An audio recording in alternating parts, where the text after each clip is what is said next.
เจริญพรท่านสาธุชนทั้งหลายรายการธรรมทานจากวัดพุทธปัญญาเมืองโพโมนารัฐแคลิฟอร์เนียประเทศสหรัฐอเมริกาวันนี้เป็นวันที่1 เมษายนพุทธศักราช2568รายการธรรมทานจากวัดพุทธปัญญาธรรมสัญจรมาที่วัดวชิระธรรมาภิระตารามเมืองซังกาเลนซูริกสวิตเซอร์แลนด์วันนี้ก็จะได้มาสนทนาธรรมกันในเรื่องของมนุษยธรรมเจริญพรโยมโซเฟียสุภาพรคำว่ามนุษยธรรมหรือ humanity เป็นคำที่เราพูดกันมานานมนุษยธรรมที่แท้จริงก็คือความเมตตากรุณา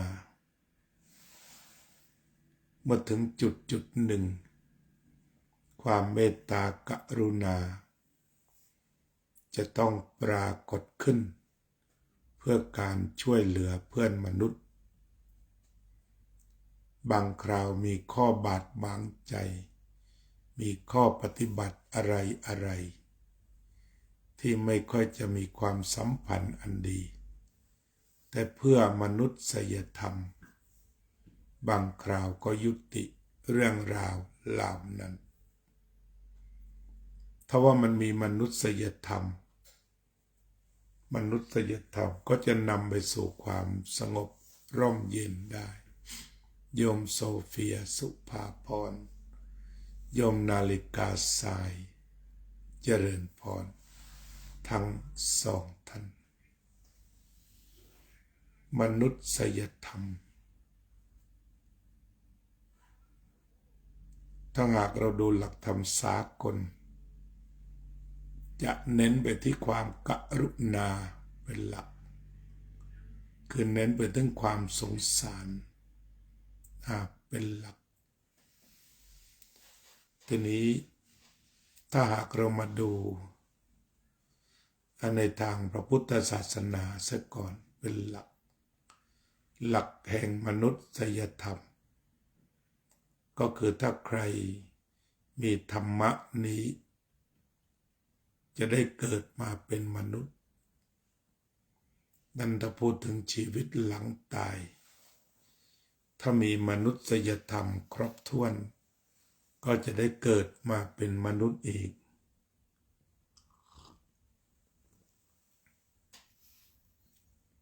ทีนี้ถ้าว่าเกิดแล้ว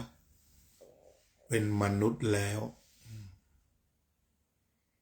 จะเป็นมนุษย์ที่สมบูรณ์ก็ต้องมีธรรมะนี้เช่นกัน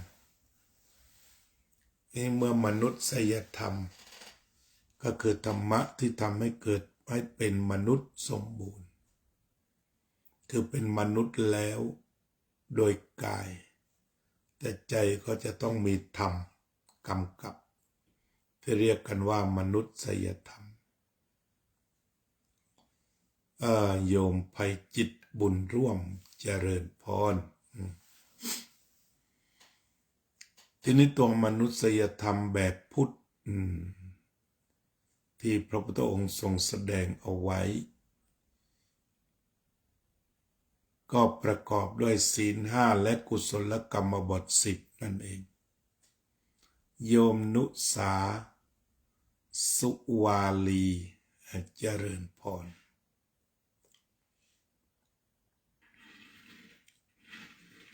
เบื้องต้นเราก็คงจะพูดถึงมนุษยธรรมแบบที่พระพุทธองค์ทรงแสดงซึ่งอาจจะเป็นหลักใหญ่ที่มนุษย์ทุกคนปฏิบัติกันได้เพราะว่าจะก่อให้เกิดประโยชน์เพียงสถานเดียว เบื้องต้นเราก็จะต้องดูไปที่กุศลกรรมบท10ซะก่อนกุศลกรรมบท10ก็เป็นธรรมะที่ครอบคลุมได้สร้างมนุษย์ได้โดยไม่แบ่งไม่มีข้อจำกัดใดๆโยมสุนิตวงศ์สุเทพเจริญพรท่านอาจารย์ทิติวรทินโนสวัสดีครับกุศลกรรมบท10เราก็จะเรียบเรียงเป็น3ชุดรวมแล้ว10พอดี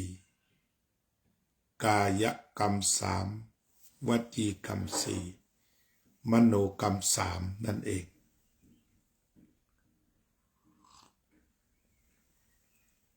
กายกรรม3ได้แก่การไม่ฆ่าสัตว์ไม่ลักทรัพย์ไม่ประพฤติผิดในกามนี่ก็เรียกว่าเป็นฝ่ายกายกรรม3ฝ่ายดีกายกรรมกายกรรม3ฝ่ายสุจริตไม่ฆ่าสัตว์ไม่ลักทรัพย์ไม่ประพฤติผิดในกาม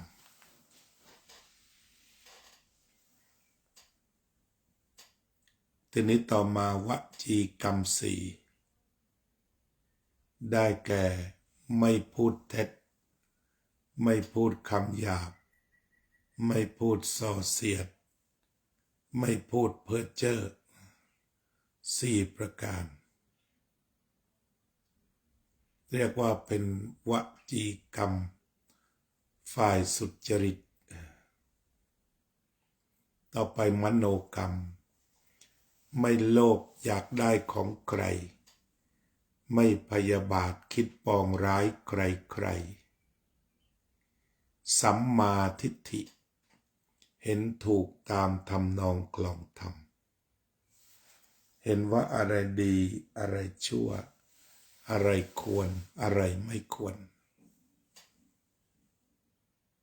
อะไรเป็นเหตุแห่งสุขอะไรเป็นเหตุแห่งทุกข์ล้วนอยู่ในสัมมาทิฏฐิชุดแรกของมนุษยธรรมคือต้องมีธรรมะ10ประการนี้เจริญพรโยมนิพาพรยิ่งรุ่งโรจน์โยมกัลยาว่องทิพย์คงคาต่อไปรากฐานของความเป็นมนุษย์อีก5ข้อได้แก่ศีล5มีเจตนางดเว้นจากการฆ่าเจตนางดเว้นจากการลักขโมยเจตนางดเว้นจากการประพฤติผิดในกามเจตนางดเว้นจากการพูดเท็จเจตนางดเว้นจากการดื่มสุราเมรัยอันเป็นที่ตั้งแห่งความประมาทในข้อนี้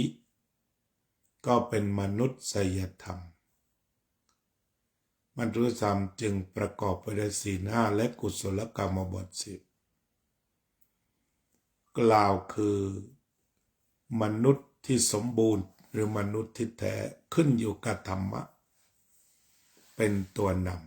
ำถ้ากายเป็นมนุษย์แต่จิตอยากหิวกระหายอยากได้ลาภได้ยศได้สรรเสริญได้สุขจนดิ้นรนกระวนกระวายเรียกว่ามนุษย์สเปโตกายเป็นมนุษย์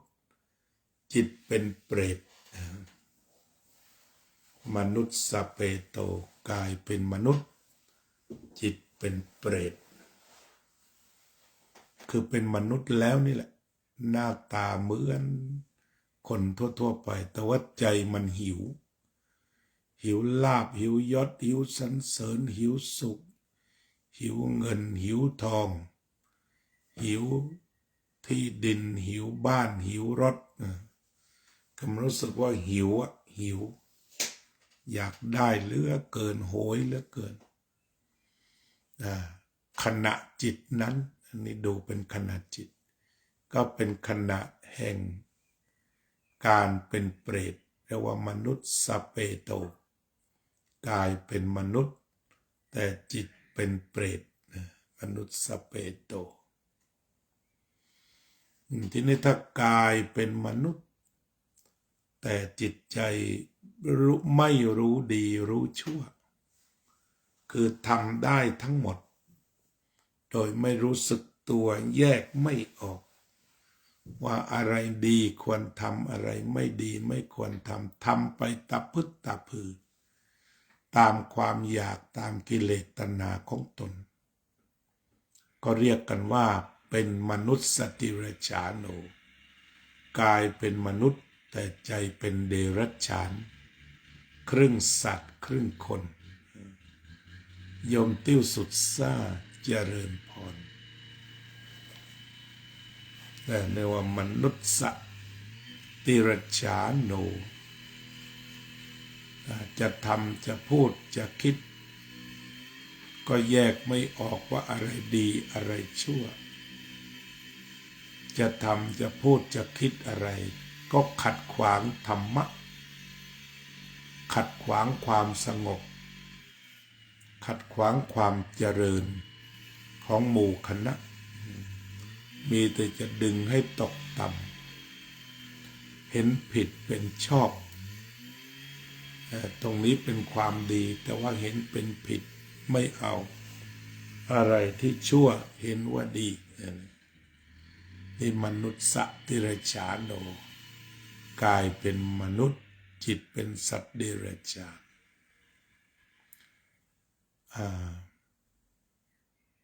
เจริญพรโยมป๋อมโคแมทโยมอุบลเจริญพรโยมณรงค์อยู่ไทยนมัสการพระอาจารย์ครับผมสวัสดีสวัสดีสวัสดีอันนี้เรียกว่าเป็นมนุษย์ที่ไม่สมบูรณ์เป็นมนุษย์กายเป็นมนุษย์จิตเป็นเปรตกายเป็นมนุษย์จิตเป็นเดรัจฉานเรียกว่าครึ่งคนครึ่งสัตว์ครึ่งคนครึ่งเปรต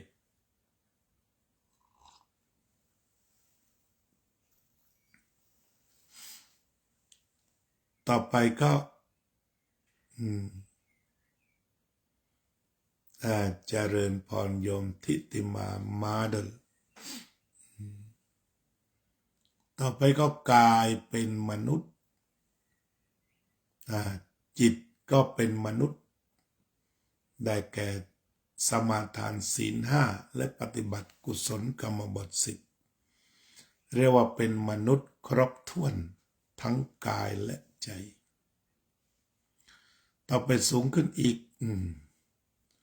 ถ้าเป็นมนุษย์แต่จิตละอายชั่วกลัวบาปไม่ประกอบบาปทั้งในที่แจ้งและในที่ลับก็กลายเป็นมนุษย์สเทโวกลายเป็นมนุษย์แต่ใจเป็นเทพเพราะละอายชั่วกลัวบาปไม่กล้าทำบาปเพราะกลัวความรู้สึกมันกลัวเหลือเกินกลัวบาปเกรงบาปไม่ยินดีในบาปก็เป็นมนุษย์สเทโวกายเป็นมนุษย์จิตเป็นมนุษย์เจริญพรโยมตุกรัชดาพรก็เป็นมนุษย์ก็กลายเป็นมนุษย์จิตเป็นเทวดาไปแล้วตั้งแต่ก่อนตายเน่าเข้าโลงแล้วก็ต่อมาถ้าว่าปฏิบัติเพิ่มขึ้นไปอีกเจริญเมตตาอย่างจริงจังก็จะเกิดเป็นพรหมหรือจะมีทั้ง4ข้อเมตตากรุณามุทิตาอุเบกขา4ประการนี้อยู่ในใครเมื่อไรขณะจิตใดก็เรียกว่ากายเป็นมนุษย์แต่ใจเป็นพระพรหมไปแล้ว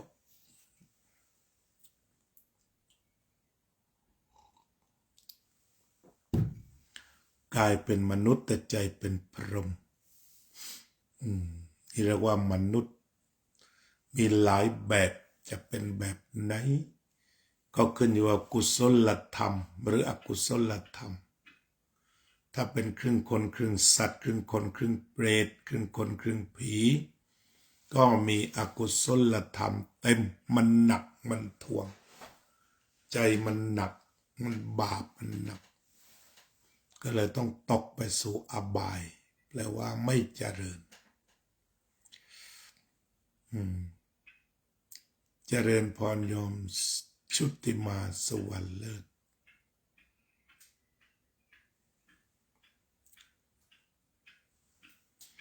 ทีนี้เราก็มาดูมาคุยกันในว่ามนุษยธรรมมนุษยธรรมก็คือให้มีธรรมะดังที่กล่าวมานี้มีความ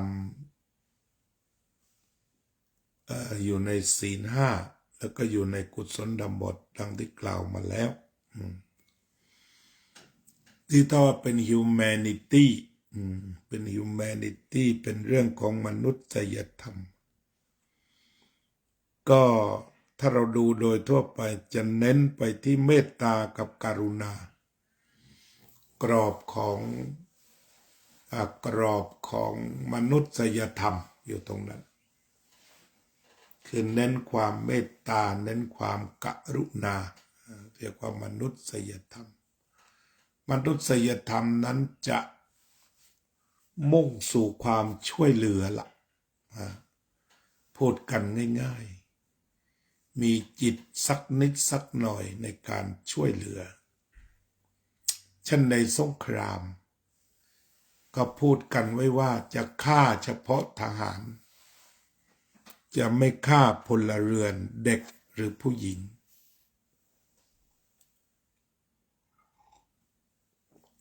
แต่ในทางปฏิบัตินั้นพลเรือนเด็กและผู้หญิงคนแก่ทุกข์ทรมานและตายจำนวนมากอย่างสงครามยูเครนตายนับไม่ถ้วนทั้งผู้สูงอายุผู้เฒ่าเด็กและก็ทหารด้วยตายหลายแสนคนตายกันหลายแสนคนเป็นความตายนี่น่าสยดสยองหดหู่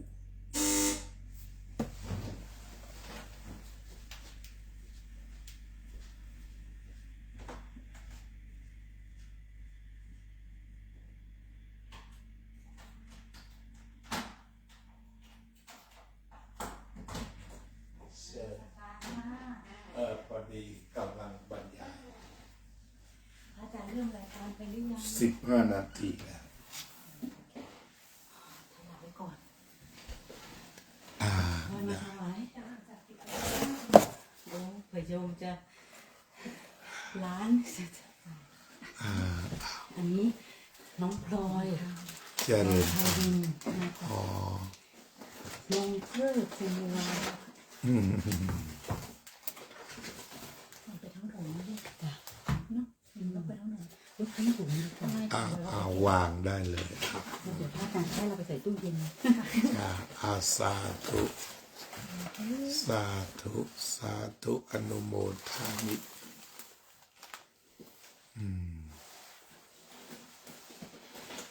ก็กำลังพูดถึงมนุษยธรรมวันนี้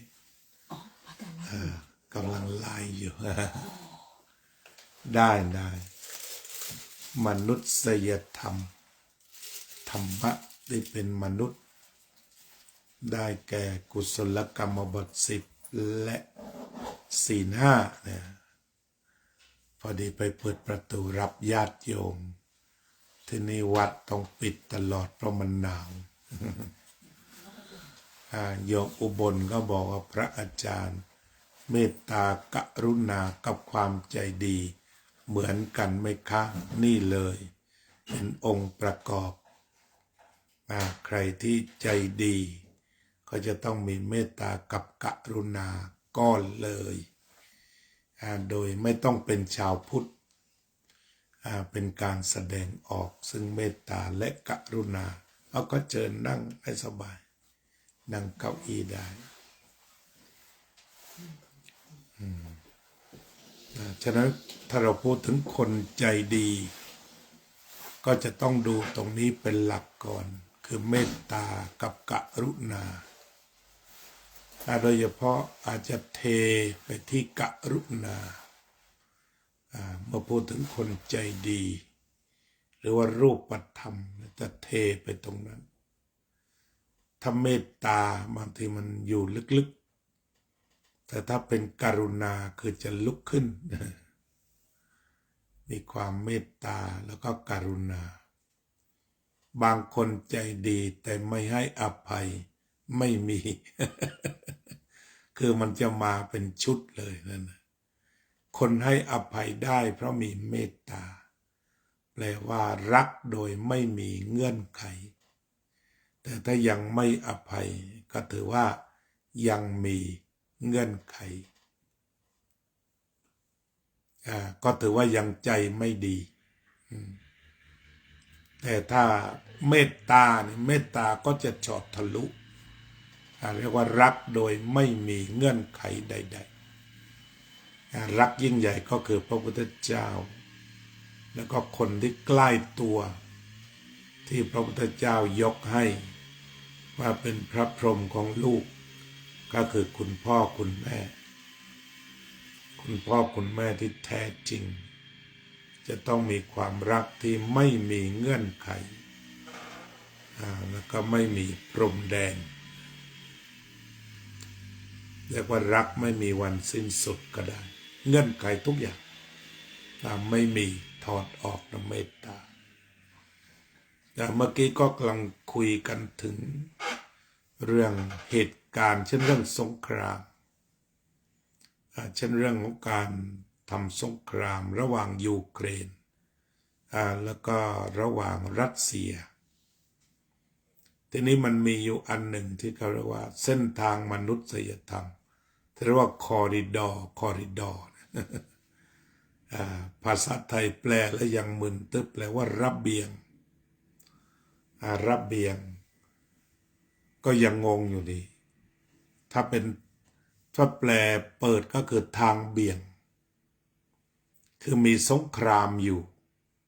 แต่เขาเรียกร้องนานาชาติต้องมีคอริดอร์ให้เด็กให้คนแก่ให้ผู้สูงอายุได้ลี้ภัยไปทางนั้นตรงนั้นจะไม่มีการรบกัน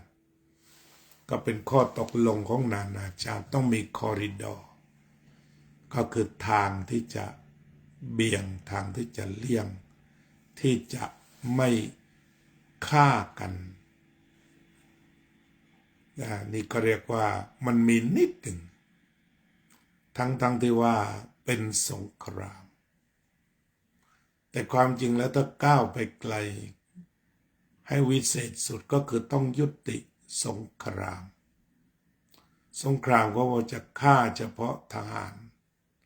แต่จะไม่ฆ่าคนอื่นแต่ก็ไม่ได้เคยเหลือหรอกเด็กเสียหนักผู้ใหญ่เสียหนักหลายแสนคนนะอย่างในยูเครน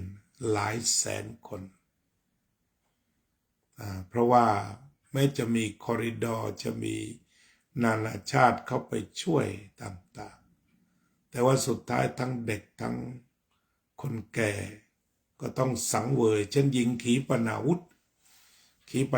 มันเลือกไม่ได้ว่าจะไปลงแล้วเด็กไม่เจ็บแล้วก็ไปลงตามบ้านพังเป็นหลัง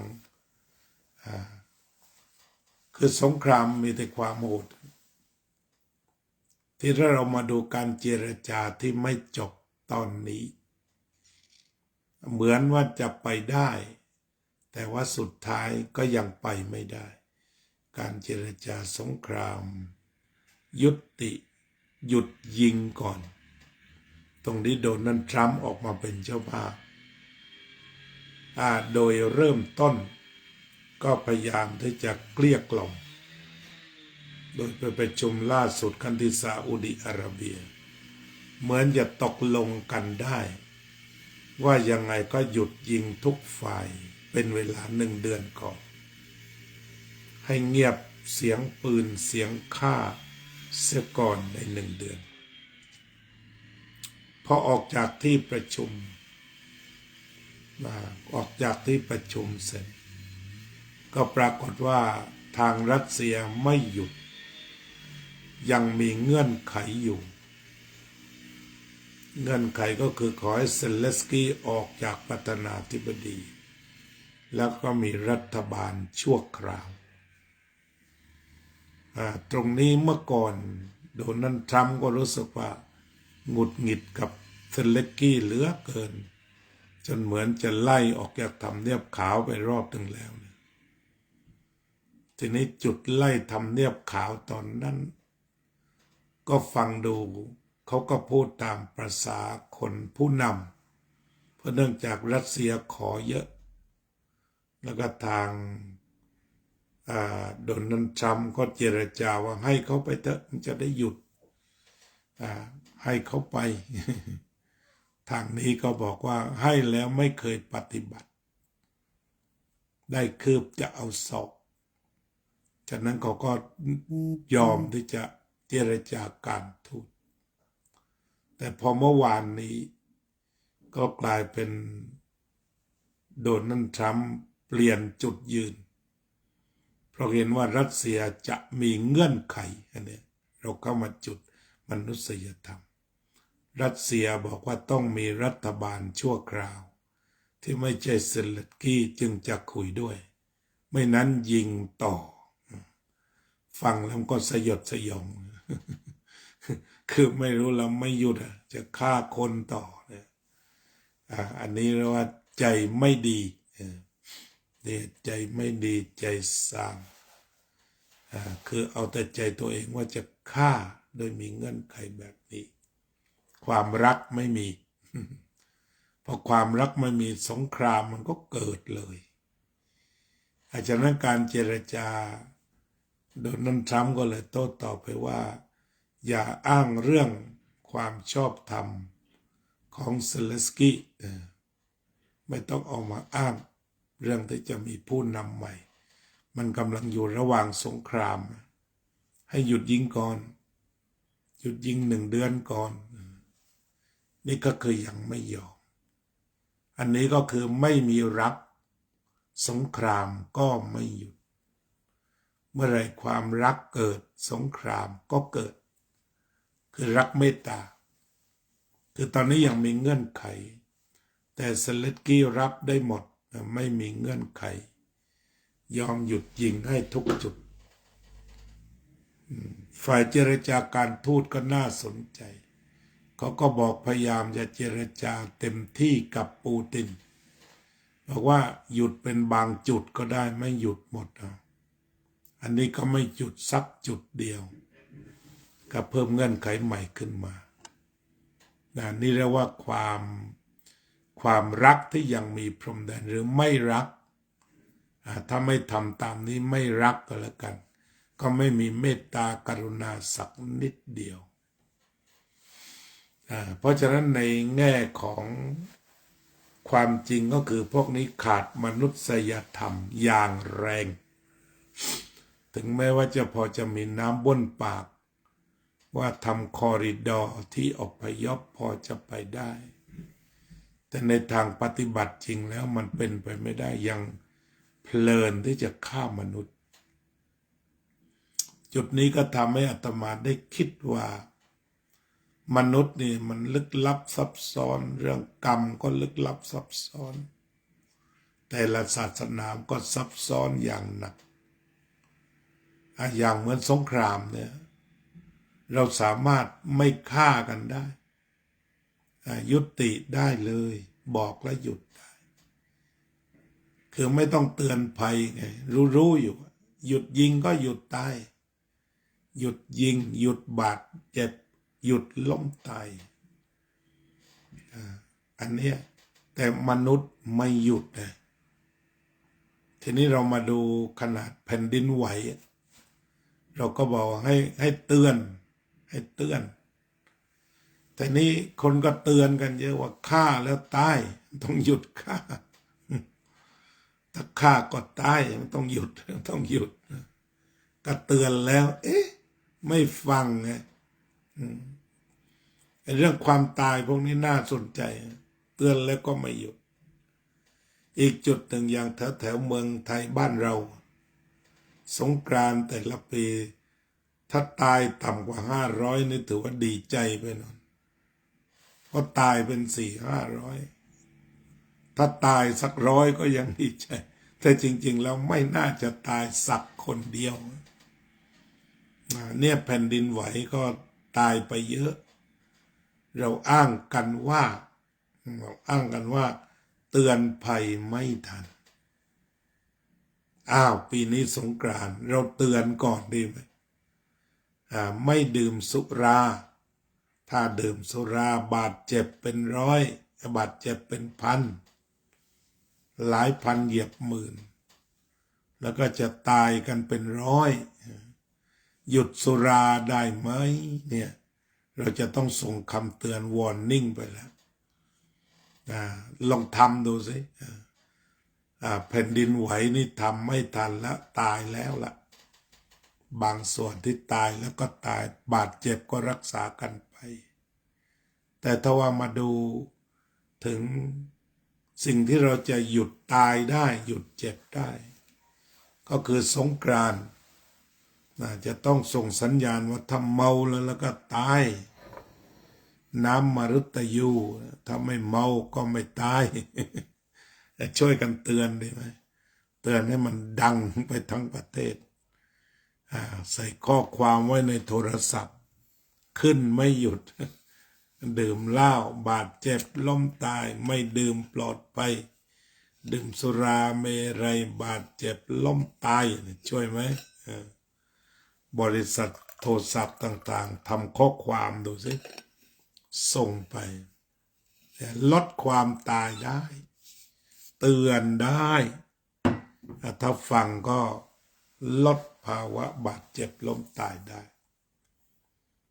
ก็เป็นที่น่าเสียดายว่าปูตินนั้นดื้อมาตลอดตั้งแต่ก่อนจะมีการบุกยูเครนทางสหประชาชาติก็พยายามแต่ไม่เป็นผลของทางฮามาสกับอิสราเอลก็หยุดบ้างแต่กลับมายิงกันใหม่อีกเดี๋ยวลองอ่านกลอนดูว่าจะอ่านได้หรือเปล่า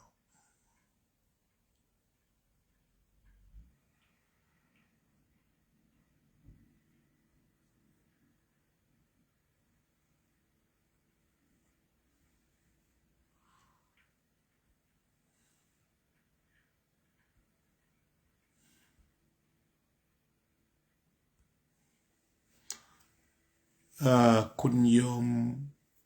กฤษณฉายากุลเขียนกลอนว่ามนุษยธรรมคำใจให้ได้คิดแสดงจิตเมตตาบ่งข้าวไว้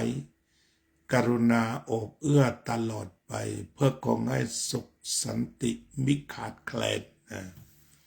อันนี้ถ้าเป็นมนุษยธรรมอันนี้ก็สิ่งที่จะชี้ก็คือว่าถ้าเรามีมนุษยธรรมมันก็ไม่บาดเจ็บล้มตายนั้นเลี่ยงได้แต่ว่าแผ่นดินไหวมันเลี่ยงยากแต่นี่คือเรื่องที่มันเลี่ยงได้สวัสดีครับท่านอาจารย์พระมหาพรชุตินทโรสายลมเย็นหัวใจแห่งรักเจริญพรยอมศิวิไลศรีวงชัยเจริญพร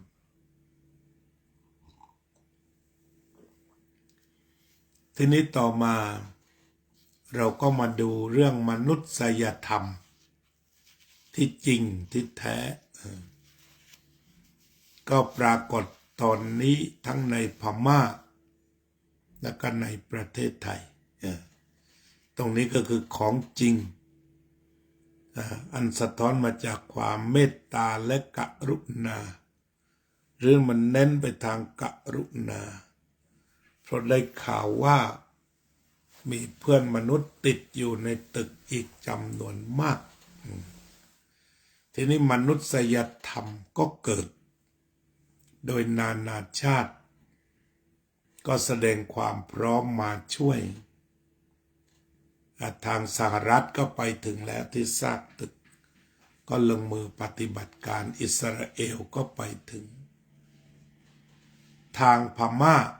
หลายประเทศตอนนี้จีนเป็นเจ้าภาพใหญ่ ส่งทั้งเครื่องใช้ไม้สอยโรงพยาบาลสนามยูกยาในจีนมาอันดับหนึ่งรัสเซียขณะที่โหดฆ่าคนในยูเครนได้เยอะเลยแต่ว่าพอถึงเหตุการณ์ที่พม่าแต่ทางรัสเซียก็ส่งกลุ่มมนุษยธรรมไปช่วยเยอะเหมือนกันรัสเซียไปเยอะเหมือนกันไปพม่าแล้วก็อีกประเทศไทยเรากับอินเดียนี่ก็ถือว่าเป็นประเทศต้นๆไทยอินเดียจีนตอนนี้ก็ส่งความช่วยเหลือทั้งหมอทั้งทีมงานกอบกู้ไปด้วยคือบ้านเราก็หนักแต่ว่าเมื่อเห็นเพื่อนหนักกว่าเนี่ยเราก็ไปช่วยแล้วข้าวของยูกยาอาหารตอนนี้ก็ส่งถึงพม่าไปก่อนเพื่อนก่อนฝูงนี่น้ำใจไทยนี่ถ้าพูดถึงประเสริฐที่สุดละเราดูตั้งแต่องค์พระประมุขตอนเริ่มองค์พระประมุขก็ทรงประทานข้าวห่อ500 ห่อก็เลยนะสดร้อนเหมือนกับว่าพอเริ่มกอบกู้ซากตึกก็เริ่มผัดข้าวหรืออะไรสักอย่างแล้วต่อจากนั้นก็ตั้งครัวหลวงหรือว่ามูลนิธิจำไม่ได้แล้วคุณบุ๋มปานัดดาก็มาตั้งกระทะต้นจนปัจจุบันสว่างผลัดเปลี่ยนเวียนจัดทีมกันมาเรียกว่าคนทำงานจะต้องได้รับประทานน้ำท่าอุดมสมบูรณ์แล้วก็อีกหลายหน่วยงานอุดมสมบูรณ์ทีนี้การช่วยเหลือก็จะเห็นได้ว่ามนุษยธรรมที่มาช่วยไทยคราวนี้เนี่ยนอกจากเป็นทีมกู้ภัยของปอเต็กตึงของทหารนะอีกหลายคณะที่เข้าไปก็ยังมีอาจจะพูดได้ว่าเยาวชนที่สนใจการกุศลและเติบโตขึ้นมาเป็นนักบินตอนนี้ก็ทำหน้าที่ไปช่วยอยู่ตามซากตึกแต่ว่าพูดอังกฤษพริ้วมากเลยพูดเพราะนะกับนักข่าวต่างประเทศไปก็เขานี่แหละเป็นผู้ให้เขาก็เลยมันเป็นเด็กที่ไหนไปดูเป็นเด็กหน้าอ่อนๆพอเห็นแล้วก็สัมภาษณ์คืบไปคืบมาโอ้ไม่ธรรมดาจบที่เจ้าขุนทหารลาดกระบังแล้วก็เป็นนักบิน เป็นนักบินแต่เวลาว่างเนี่ยแกก็จะมาช่วยงานที่ปอเต็กตึงมูลนิธิอะไรกตัญญูอันนี้มนุษยธรรมฉะนั้นมนุษยธรรมก็คือกรุณาตกผลึกคือจะมีความสุขเนี่ยหลังจากหยุดบินก็มาช่วยงานตรงนี้และมีอีกหลายคนแหละที่เราไม่ได้ไปสัมภาษณ์เขาแต่นี่ว่าพอพูดถึงตัวมนุษยธรรมแม้แต่ประเทศโหดๆอย่างรัสเซียก็มาแสดงตนเหมือนกันว่าฉันช่วยเหมือนกันที่พม่าเนี่ยโดนัลด์ทรัมป์ซึ่งเคยแข็งกร้าวกับพม่าในฐานะปกครองโดยรัฐบาลทหารอยู่ระหว่างการแซงชั่นโดนัลด์ทรัมป์ก็ยังไม่ชัดเจนว่าจะให้อะไรแต่บอกให้แน่ว่างั้นให้บ้างให้แน่ให้แน่นอนก็ไม่นึกถึงเรื่องความบาปตรงโน้นช่วยเหลือผู้เจ็บป่วยด้านมนุษยธรรมเสียก่อนก็จะได้ว่าบางทีเรื่องมนุษยธรรมก็เป็นอีกเรื่องหนึ่งเรื่องเศรษฐกิจเรื่องบอยคอตก็เป็นอีกเรื่องหนึ่งได้นี่เรียกว่าบนซากตึกที่เศร้าสลด ทั้งมีการตายมีการพลัดพรากแต่ว่าหัวใจทุกดวงจากทั่วโลกล้วนเป็นมนุษยธรรมอาจจะกล่าวได้ว่าดอกไม้บานบนซากตึกเป็นปริศนาธรรมดอกไม้บานบนซากตึกดอกไม้บานบนซากศพทั้งนี้ก็เพราะว่าทุกคนนั้นถือกรุณาทำหน้าที่กันดึกดื่นเที่ยงคืนด้วยความตื่นรู้เบิกบานคือไม่เหนื่อย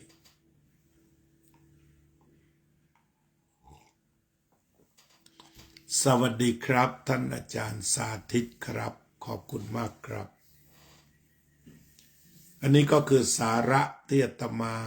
ตั้งใจคุยวันนี้ด้วยความประทับใจ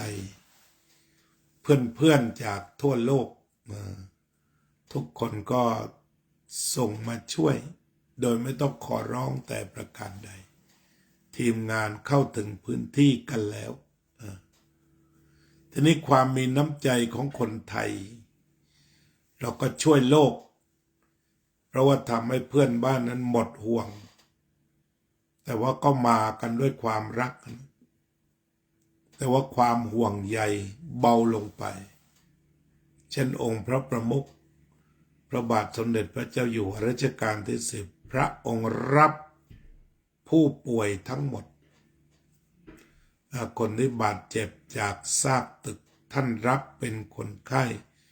ในพระบรมราชูปถัมภ์ทั้งหมดแล้วก็มีการคอมเมนต์ไปเหมือนกันคอมเมนต์บอกว่ามีคนพม่าเยอะเหมือนกันไม่ได้มีแต่ไทยแต่ความจริงแล้วก็มีหลายคนก็ไปตอบคอมเมนต์วันนี้แหละพระองค์เป็นพระโพธิสัตว์เพราะมีความรักที่ไร้เงื่อนไขเจริญธรรมะของพระพรหมเมตตากรุณามุทิตาอุเบกขานี่เองคือเรียกว่าในความเจ็บไม่แบ่งไทยไม่แบ่งพม่ามาเจ็บบ้านเราก็ช่วยที่บ้านเขาไม่มีใครช่วยก็ยกกองไปช่วยอีกนี่คือมนุษยธรรมละกรุณาธรรมเป็นใหญ่เป็นแกนทีนี้การมีความเป็นมนุษย์ถ้าได้มีความเป็นมนุษย์ที่แท้กันหมดโลกมันก็ร่มเย็นแต่ละคนมันก็ร่มเย็นไม่มีสิ่งใดเจริญพรฉะนั้นคิดว่าสาระสำคัญก็คงจะแค่นี้ก่อนเอาโยมจะเริ่มสนทนาอะไรไหมจะต่อในรายการไปเลยยังไม่ปิดทางบ้านจะได้ฟังด้วยเชิญโยมจิรสาปรารภธรรมได้จากวันนี้อยากเปิดโอกาสให้น้องที่เขามาไกลอยู่ตรงนี้กับพระอาจารย์น้องนั่งรถไฟมา5 ชั่วโมงค่ะ5 ชั่วโมงก็ห้าปัญหาก็พอคุ้มตายแล้วปัญหาครับ5 ปัญหาก็คุ้มการมาไกลเชิญ5 ปัญหาต้องถามอะไรเนี่ยยังอะไรก็ได้ไม่มีสักปัญหาเป็นคนไม่มีปัญหาเป็นไม่ปัญหาก็พ้นทุกข์ก็เรามาส่งเสริมธรรมะกันถ้าว่ามีประเด็นอะไรฟังพระอาจารย์แล้วจะมีอะไรเสริมได้เอาเชิญที่เขาพูดกันตามส่วนใหญ่เขาก็จะพูดว่าพรหมวิหาร4เนี่ยเมตตากรุณามุทิตาแล้วก็อุเบกขานี้มุทิตาก็คือยินดีเมื่อผู้อื่นสบายแล้วเอายกตัวอย่างเนี่ยที่ไปกู้ซากกันเนี่ยพอได้คนมีชีวิตสักคนดีใจกันตรงนั้นน่ะให้รู้ว่าชีพยังอยู่เนี่ยก็ดีใจกันแล้วมุทิตาแล้วก็รีบพามาแล้วก็รักษา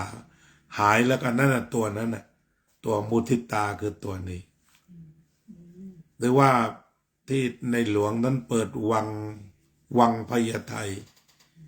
ให้พวกที่ป่วยหนักของโรงพยาบาลพระมงกุฎเข้ามาใช้พื้นที่ปรากฏว่ามีเด็กคลอดในวังคน ก็ดีใจกันอย่างนี้นะเนี่ยเมตตากรุณามุทิตาก็เขาจะต้องเข็นเปลหนีมาหนีแผ่นดินไหวพยาบาลแพทย์วิ่งกันมาเป็นแถวแล้วก็เข้ามาที่นั่นก็ได้คลอดนึกดูสิกันนะเมตตากรุณาก็มุทิตากับแม่ด้วยกันแล้วกันได้คลอดลูกได้อย่างดีอย่างนี้นี่คือตัวแท้เมตตากรุณามุทิตาเจริญพรตะกี้ที่พระอาจารย์บอกเมตตากับกรุณาเนี่ยมันใกล้กันเมตตาเนี่ยมันยังไม่ได้ออกมาเป็นแอคชั่นใช่มันยังแค่ความรู้สึกแต่กรุณาเนี่ยมันออกจากเมตตาแอคชั่นงอกงามมาเป็นแอคชั่นก็เหมือนเวลาโยมมีเดบิตคาร์ดใช่ไหมไปที่แบงก์ก็จะให้เดบิตคาร์ด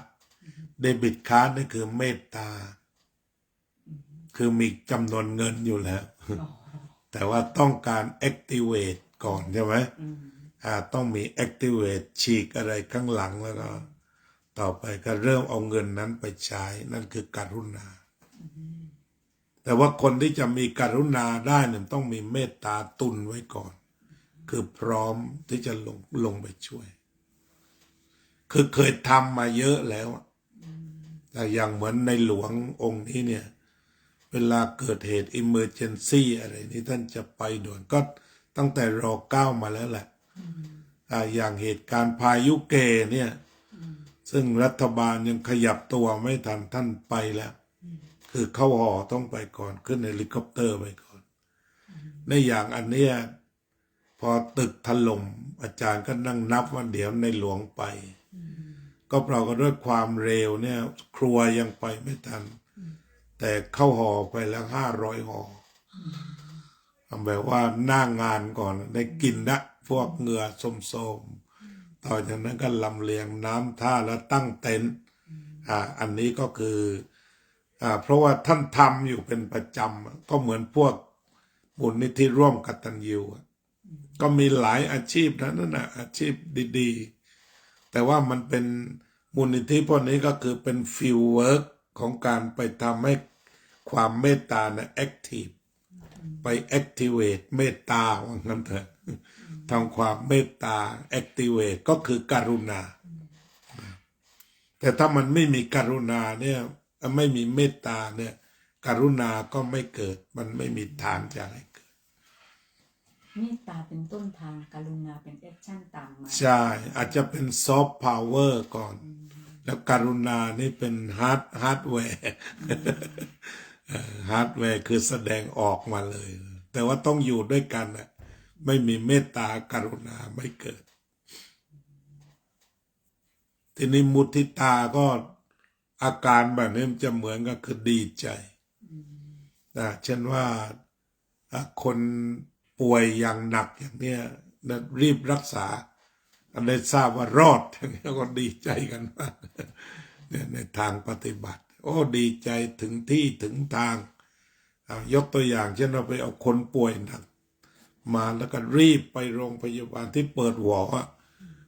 ถ้าไปถึงปั๊บปั๊มหัวใจฟื้นดีใจกันนี่คือมุทิตาทีนี้อุเบกขาไม่ได้หมายความว่าทิ้งตรงนั้นแต่ว่ารออยู่อุเบกขาต้องมีสติกับสัมปชัญญะนี่อุเบกขาเนี่ยรออยู่ว่าเราจะซัพพอร์ตอะไรอีกไหมถ้าไม่มีก็ไม่เป็นไรก็ส่งต่อคนอื่นแต่ไม่ได้หมายความว่าเราจะเลิกขาดและจบกันดูเฉยๆอย่างเงี้ยแต่หมายความว่ามีอะไรให้ช่วยเอกไหมเพิ่มอะไรไหมต้องการข้อมูลอะไรไหมบางทีต้องการข้อมูลข่าวสารหนังสือส่งตัวเงี้ยก็ต้องวิ่งรถไปอีก เพราะนั้นธรรมะตอนนี้ก็เป็นวงจรเนี่ยก็เอาเหตุนี้มาอธิบายใช่เจริญพรอุเบกขาเนี่ยไม่ได้แปลว่าเมื่อเราช่วยไม่ได้หรือเราไม่สามารถจะทำอะไรให้ได้เนี่ยก็ต้องปรงใจและยอมรับด้วยใจอันสงบอุเบกขาอันนั้นก็หมายความว่าท้ายสุดแต่หมายความว่าถ้ายังในแอคทีฟเนี่ยจะต้องเป็นตัวแอคทีฟยังเวิร์กอยู่อย่างดีคือพูดในเชิงโพสิทีฟ positive นี่ที่เขาพูดว่าเขาพูดเรื่องพ่อแม่ไงนะบทวิหารธรรมนี่เป็นธรรมะของพ่อแม่ทีนี้ถ้าเป็นของพ่อแม่มันจะมีภาพไปอย่างนี้ เมตตานี่รักลูกซะเต็มที่กรุณานี่ตั้งแต่ให้กำเนิดให้ที่พักอาศัยให้ความการุณให้เรียนหนังสือให้แบบอินฟินิตี้นี่คือกรุณามุทิตาลูกเรียนจบมีงานทำมุทิตาอุเบกขาก็หมายความว่าตอนนี้แม่ก็เบาลงไปกว่าเดิมก็คอยสดับว่าลูกขาดอะไรไหมมันไม่หมายความว่าถีบหัวส่งมึงกับกูเลิกกันตั้งแต่วันนี้แต่งงานให้รอดขานั่งถีบส่งไปเลยห้ามกลับบ้านไม่ใช่ ห้ามกลับบ้านเนี่ยไม่ใช่ อย่างในอเมริกาเนี่ยเขาล้อเลียนวัฒนธรรมอันหนึ่งที่มีผู้ปฏิบัติคือเด็ก18ต้องออกจากบ้านเนี่ยแต่ว่ามันมีพวกละครตลกกันนะที่เอามาทำแต่เด็กคนนั้นมันก็กระตือร้นหมด18ปุ๊บผมไม่อยู่แล้ว เพื่อนก็ออกจากบ้านผมอายเขาต้องไปแล้วอย่างเงี้ย ทีนี้แม่ก็ทำพิธีส่งลูกจากบ้านจะต้องไปเช่าอพาร์ตเมนต์$1,500ซื้อตู้เย็นซื้ออะไรทุกอย่างเนี่ยไปใส่ให้เรียกว่าเป็นหมื่นนะในการที่ลูกอายุ18ปีตามประเพณีเนี่ยนะครับอยู่บ้านดีกว่านะแล้วเดี๋ยวพอสุดท้ายปรากฏว่ามันหุงกินไม่เป็นเลยนี่คือไปนอนได้อย่างเดียวพอถึงเวลาก็กลับมากินบ้านนะก็ไปเหมือนค้างคาวไปกลับเนี่ยก็เลยสุดท้ายมาสุดว่าแล้วจะออกไปทำไมเนี่ยอย่างนั้นที่อเมริกาใน18เขาออกกันหมดมันเหมือนมีค่านิยมแต่ว่าจริงๆไม่ทุกคนพอดีอาตมาก็ไปคอลเลจแหละก็มีเพื่อนพวกที่เรียนหนังสือไม่ได้ทุกคนหรอกแต่นี่หมายว่าโดยส่วนใหญ่มันเหมือนเป็นวัฒนธรรมสักอย่างแหละเป็นวิถีที่มีอยู่จริงไงแต่ทีนี้ว่ามันก็เป็นลึกๆมันเป็นเรื่องครอบครัวมันไม่ได้เป็นตัวบังคับคือบางครอบครัวเช่นไปเจอลูกของชาวเกาหลีชาวจีนเนี่ยเขาแม่เป็นวิถีอเมริกันก็บอกเรียนให้เก่งแต่เขาบีบทีนี้สองชาตินี้จะมีปัญหาคือบีบให้เรียนแพทย์ทนายวิศวะอะไรเนี่ยบีบชี้เอาเลยบางทีลูกหนีออกจากบ้านก็มีไอ้ความเครียดของอเมริกันเกาหลีอเมริกันญี่ปุ่นพวกนี้คือเป็นเน้นความเต็มที่อย่างนั้นแต่ทีนี้อย่างของฝรั่งเองตัวฝรั่งเองจะไม่มีวัฒนธรรมตรงนี้เพราะนั้นเขาก็มีการศึกษาผู้ใหญ่มีอะไรคนเบื่อปั๊บไปทำงานหรือแม้ไปแต่งงานก็ได้แต่งงานเสร็จอย่างคอลเลจคอมมูนิตี้คอลเลจเนี่ยไปแต่งงานแล้วเข็นลูกไปด้วยแล้วก็เขาก็มีโรงเรียนเลี้ยงเด็กให้เอาแม่ไปเรียนแล้วก็เปิดโรงเรียนนี่อาจารย์ก็ยังเรียนอยู่เนี่ย66แล้วก็เรียนมา21ปีแล้วที่นั่นคือมีเวลาเราก็ไปเรียนภาษาจะได้เข้าใจภาษาบ้างก็ไปโรงเรียนมีงานก็ไม่ต้องไปเพราะว่ารายชื่อมีก็ไปลงทะเบียนอย่างนั้นฉะนั้นลักษณะสังคมเขาเปิดไว้แต่ว่าไม่ได้ไปเครียดมากทีนี้เท่าที่เขาวิจัยมาว่าสังคมของเกาหลีของญี่ปุ่นวันนี้เขาจะเครียดเต็มที่แล้วก็ชี้ไว้เลยงานไม่ต้องทำมาบ้านอ่านหนังสือลูกเดียวพ่อแม่ทำเองเพราะว่ากะว่าสร้างดาวอย่างนั้นแต่อเมริกันบางส่วนก็มีก็คือไม่ต้องทำงานแต่ที่ว่าทำด้วยเรียนด้วยนี่ก็คือคอลเลจนั่นแหละเป็นตัวจัดได้แล้วมีอยู่ 5,000 ชิ้นงานเนี่ยฉะนั้นเด็กทุกคนทำงานได้พอไปเข้าคอลเลจก็รับเงินในนั้นเอาไปขายกาแฟเนี่ยก็ขายเก่งเนี่ยชงเก่งเลยล่ะเด็กนักเรียนทั้งนั้นน่ะก็ได้ตังค์กันไป ขายหนังสือเนี่ยของเขาทั้งนั้นอยู่วัยนี้ทั้งนั้นแหละ5,000 งานนะเขาเขียนไว้เลย ใครจะไปทำอะไร ใครทำอะไรก็ได้ลงทะเบียนแล้วก็ทำไปนะ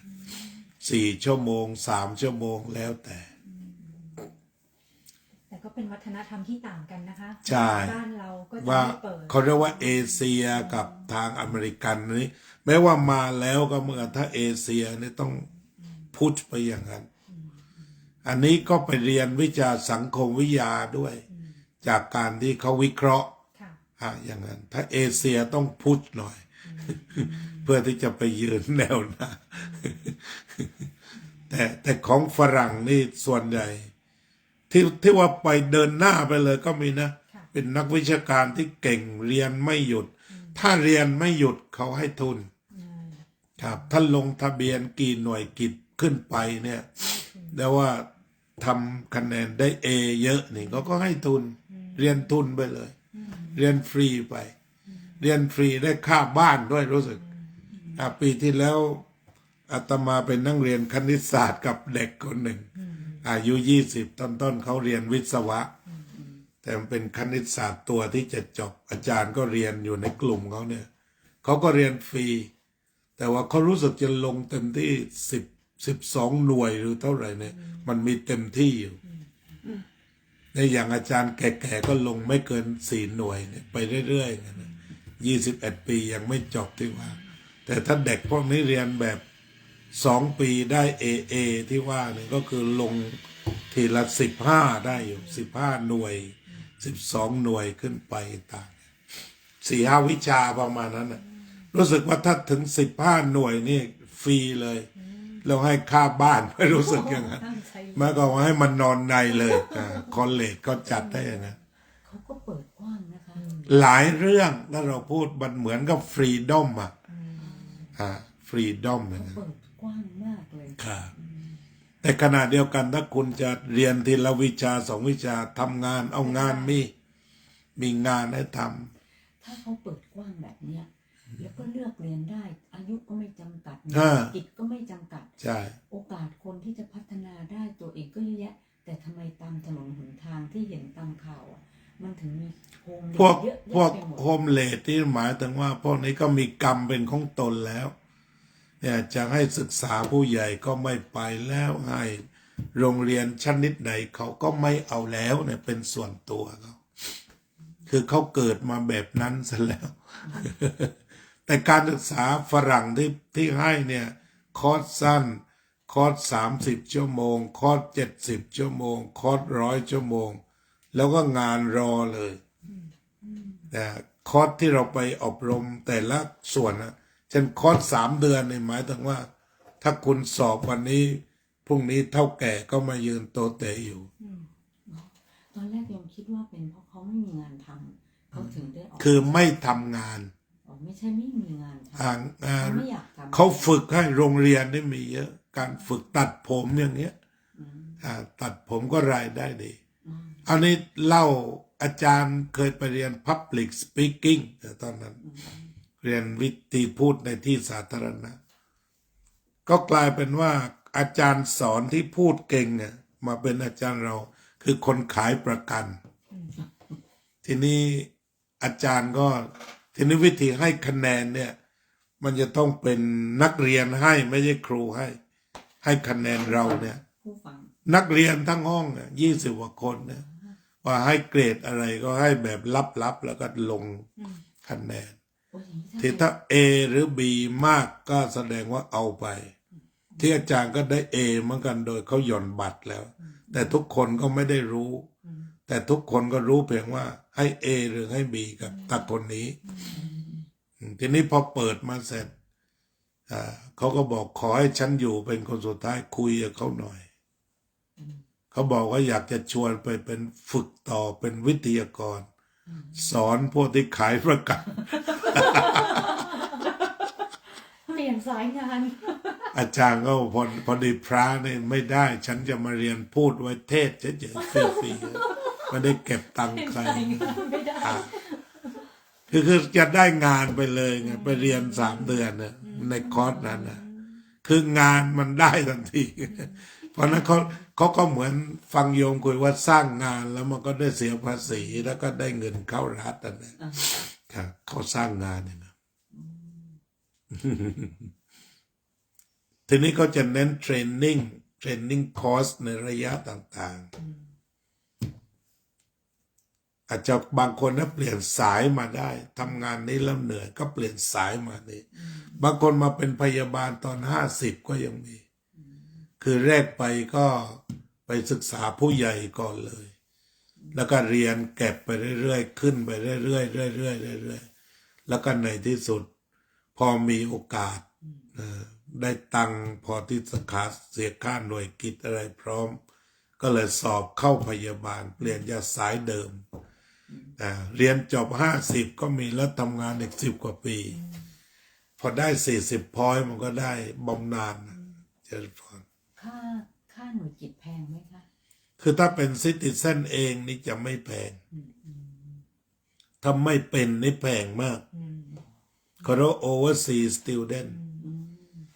อย่าง community college ที่อาตมาเรียนนี่ ถ้ามาจากไทยแล้วอยากเรียนเลยว่างั้นเนอะหน่วยละ$500 4 หน่วยก็คือ 2,000 ใช่ไหมสมมุติจะเรียน4 หน่วยกิจวิชาเดียวก็$2,000แล้วก็ที่เคยคุยว่า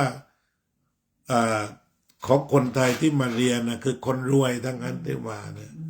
ก็คือเก็บอย่างนี้ ที่พออาตมาอยู่นาน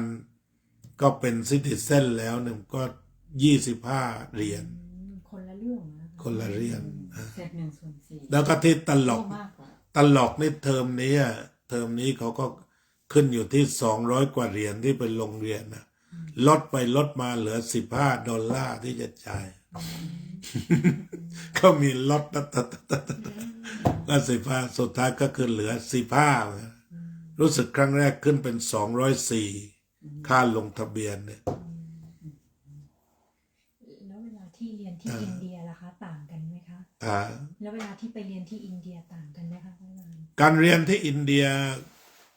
ยนี่คนเน้นให้คนจนเรียน ค่ะ อย่างอาจารย์เรียนปริญญาโทเนี่ยอาจารย์จ่ายแค่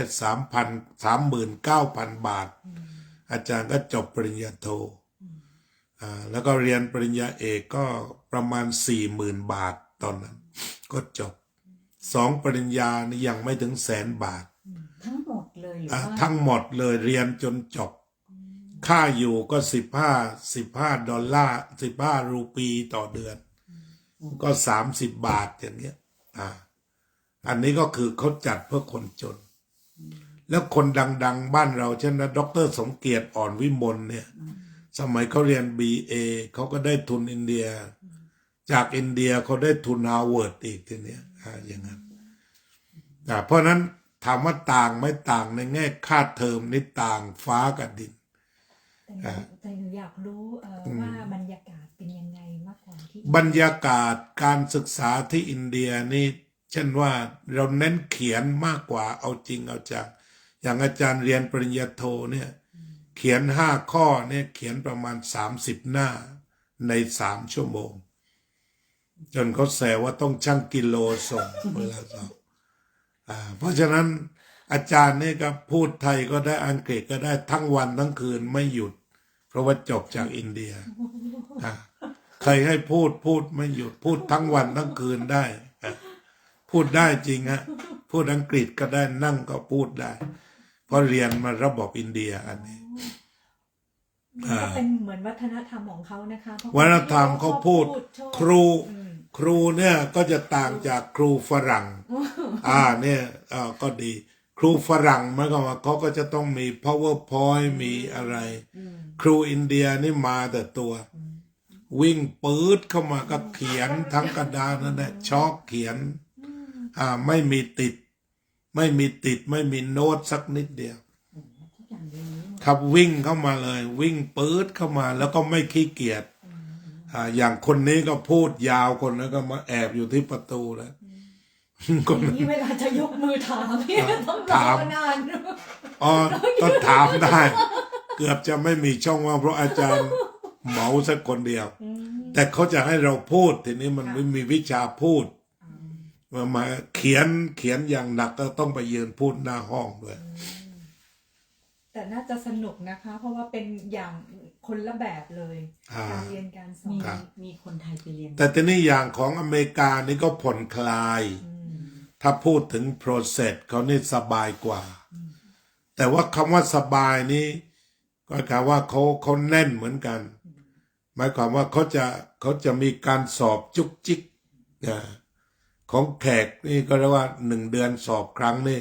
สอบแบบเขียนแบบระเบิดเถิดเทิงเนี่ย1 หน้านี่อย่างน้อยก็ต้อง5 หน้าแหละข้อเดียวเนี่ยฉันถามว่า what is public administration เนี่ยอาจารย์เรียนมาสาย politics เนี่ย what is politics คำเดียวนี่ก็ยาวเลยแต่เนี่ย ร่ายมาเลยใช่ไหม ร่ายมาเลย politics หมายถึงอะไร struggle for power หมายถึงอะไร definition หมายถึงอะไร example หมายถึงอะไรเนี่ยก็ดึงเข้ามาทั้งหมดอันนั้นเป็นระบบเรียนแบบอินเดียซึ่งอาจารย์ก็ขอบคุณมากทีเดียวขอบคุณว่าถ้าไปเรียนที่อื่นก็ไม่มีโอกาสในชาตินี้ที่จะมีด็อกเตอร์นำหน้าเนี่ยแต่ว่าเพราะมีอินเดียเนี่ยอาจารย์ยังมีโอกาสเรียนไม่อยู่อเมริกาถ้าจะเรียน BA MA ก็ยังไม่มีโอกาสเพราะค่าเทอมมันแพงแล้วเราก็ไปกู้แล้วก็ไม่รู้เอาตังค์ไหนมาได้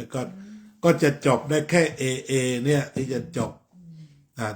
บภายในปลายปีนั้นเรียนมา21 ปีจาก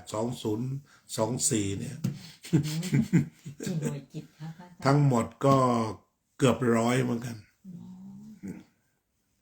นี่เรียนวิชาหนังสือพิมพ์ ก็ตลกเขียนเรียงความไปคะแนน15ครูให้14คอมเมนต์บอกว่าฉันสั่ง2 หน้าคุณเขียนมา3 หน้าเลยตัดคะแนน ที่อเมริกาค่ะ จะไม่กล้าเนี่ย ถ้าที่อินเดียบวก รับเกรดเมื่อกี้เนี่ยอินเดียจะบวกเพิ่มยิ่งเยอะยิ่งเพิ่ม ใช่ ก็พยายามบีบแล้ว อย่างเขาให้เขียนเรื่องหนังสือพิมพ์ว่าวิธีการใช้สื่อในชีวิตประจำวัน เขาให้สังเกตการใช้สื่อ7 วัน เขาสังเกตว่าใน7 วันนี้เราจะใช้สื่ออะไรบ้าง อาจารย์ก็เสนอสื่อแค่ TikTok แล้วก็ Facebook 2 อัน มันก็ไม่พอเขียน ก็เลยเขียนไป2 หน้าแล้วมันย้อยลงไปอีกหน่อยนึง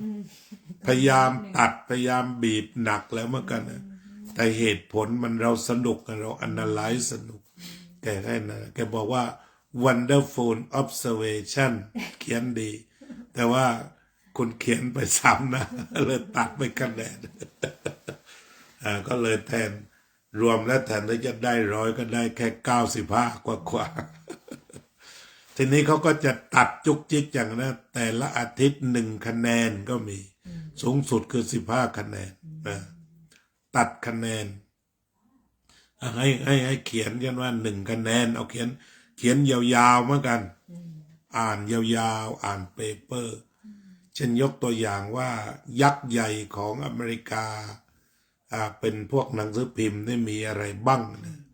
ก็ให้เราไปค้นคว้าทีนี้ขนาดเดียวกันที่สื่อสมัยใหม่เจริญเติบโตเนี่ย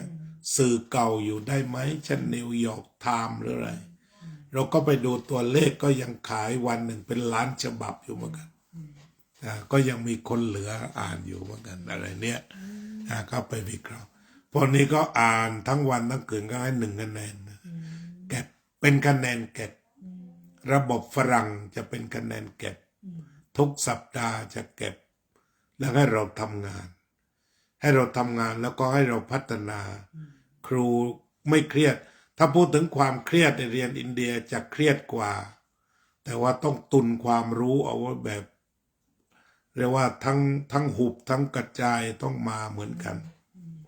แต่ของอเมริกันนี่ไปเรื่อยๆ1 บทก็เทสครั้ง 1เก็บคะแนนครั้ง 1ส่วนใหญ่ถ้าเรียกว่าจริงจังก็ได้ A หมดแหละได้ A หมดเพราะมันไม่ได้หนัก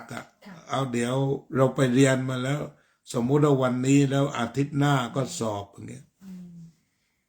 ก็ยังสดอยู่เลยยังไม่ได้ไปไกลเลยก็สอบก็เต็ม ก็ต่อไปเต็มทีนี้พวกนี้เขาเก็บไว้80นี้ที่พอสอบไฟนอลเนี่ย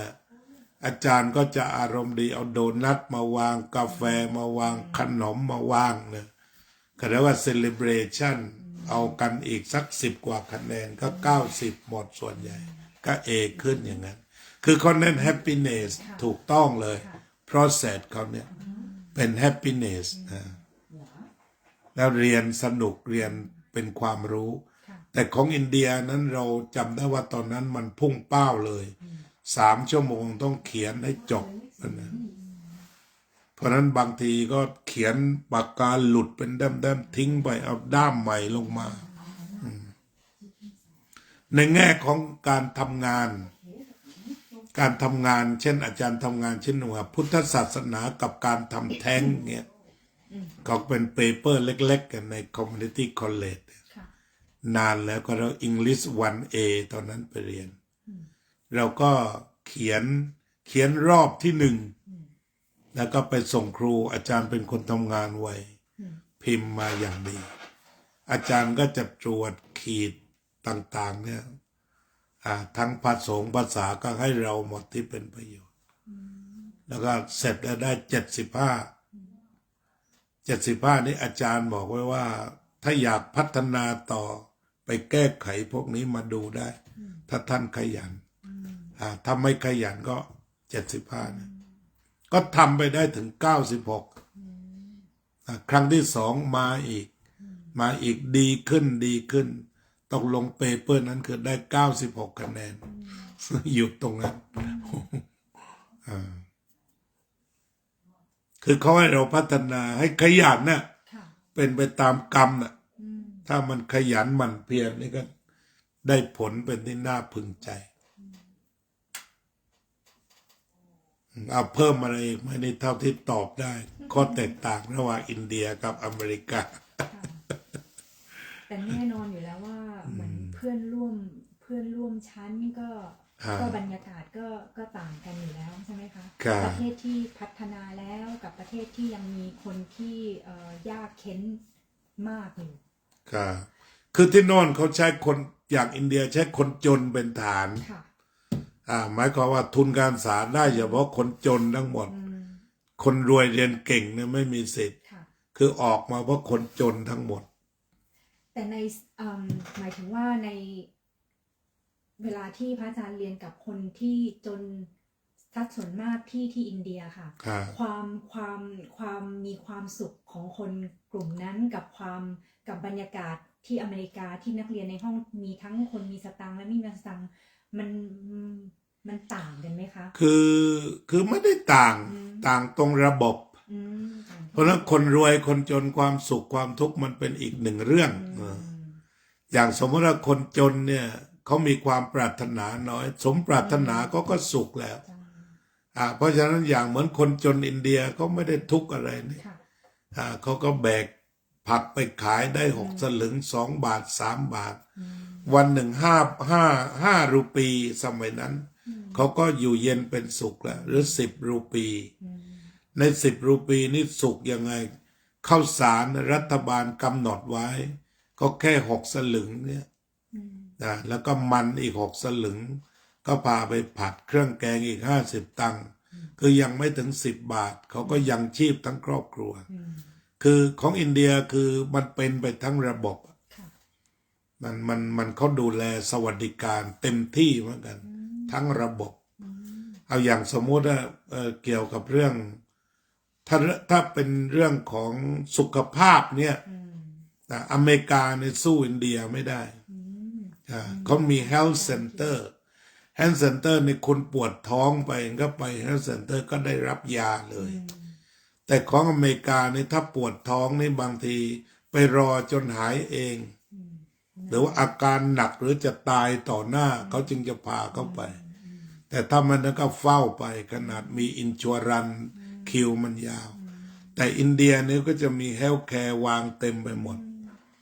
คุณก็ไปปื๊ดได้เลยป่วยตอนไหนก็ไปเลยอย่างนั้นมันมีเกือบทุกจุดแต่สวัสดิการก็อย่างนั้นแต่ของอเมริกานี่มันเน้นความหรู เอายกตัวอย่าง เช่นว่าเนี่ยอาจารย์ใน6 เดือนครั้งไปเช็คสุขภาพเนี่ยหมายถึง6 เดือนนะก่อน6 เดือนนี่อย่าไปเพราะคิวไม่มีไงแต่ถ้าไปวันที่คิวมีนี่นะนัด7 โมงเราไปนั่งอยู่คนเดียวเลยครับไม่มีคิวเลย เพราะเรารอมา6 เดือนแล้ว โอ้ใช่เราเป็นคนแรกตามนัด แล้วก็วันนั้นเป็นในเวลา1 ชั่วโมงเป็นของเราหมดเลยไปปุ๊บเขาก็เตรียมต้อนรับอย่างดีเข้าไปนอนรอหมออยู่อีก30 นาทีเอาเดี๋ยวนักศึกษาแพทย์มาดูก่อนแล้วก็เดี๋ยวพยาบาลมาดูต่อไปพยาบาลวิชาชีพรองจากแพทย์แล้วก็แพทย์มาวินิจฉัยอีกทีคุยกันสนุกสนานแล้วก็กลับยูกยาอย่างนั้นแต่คิวคือยาวจริงกัน อเมริกันคล้ายๆว่ามันเน้นความสุขด้านวัตถุจริงๆแต่ว่าน้ำใจไม่มีคือมันเป็นรูปสี่เหลี่ยมทีนี้มีช่วงหนึ่งอาจารย์เดินแล้วก็เจ็บแล้วออกโทรไปประมาณเดือนมิถุนาเขาบอกเดือนกันยามาตรวจได้ครับตอนนั้นถ้าตายตรงนั้นก็คือเผาเรียบร้อยทำบุญ100 วันไปแล้วครับแต่ถ้าอินเดียนี่ที่ว่าจำได้ประทับใจคือมีครั้งหนึ่งถ่ายท้องอุจจาระแรงใช่ไหม10 กว่าครั้งก็เลยไปขอยาเขาให้มา1 เม็ด ที่เขาบอกให้กินครึ่งเดียวพอกินครึ่งเดียวมันหายแล้ว3 วันก็ยังไม่ถ่ายเลย คือหลังจากที่มันหยุดแล้วนะอีก3 วันก็ยังไม่ออก แสดงว่าอยากให้แรงจริง ยาแรงแก้ไปกินได้ อีกครั้งหนึ่งไม่ต้องมาอีกนั่นแขกก็งอพัวเลย เพราะได้ข่าวว่าคนไปอินเดียแล้วจะท้องเสียเป็นส่วนใหญ่ เขาเลยผลิตยานี้อย่างดี นี่อาจารย์คืออยู่4 ปีเรียนโท 2เรียนเอก2ที่อินเดียเพราะฉะนั้นก็รู้จักวิถีเขาทั้งหมด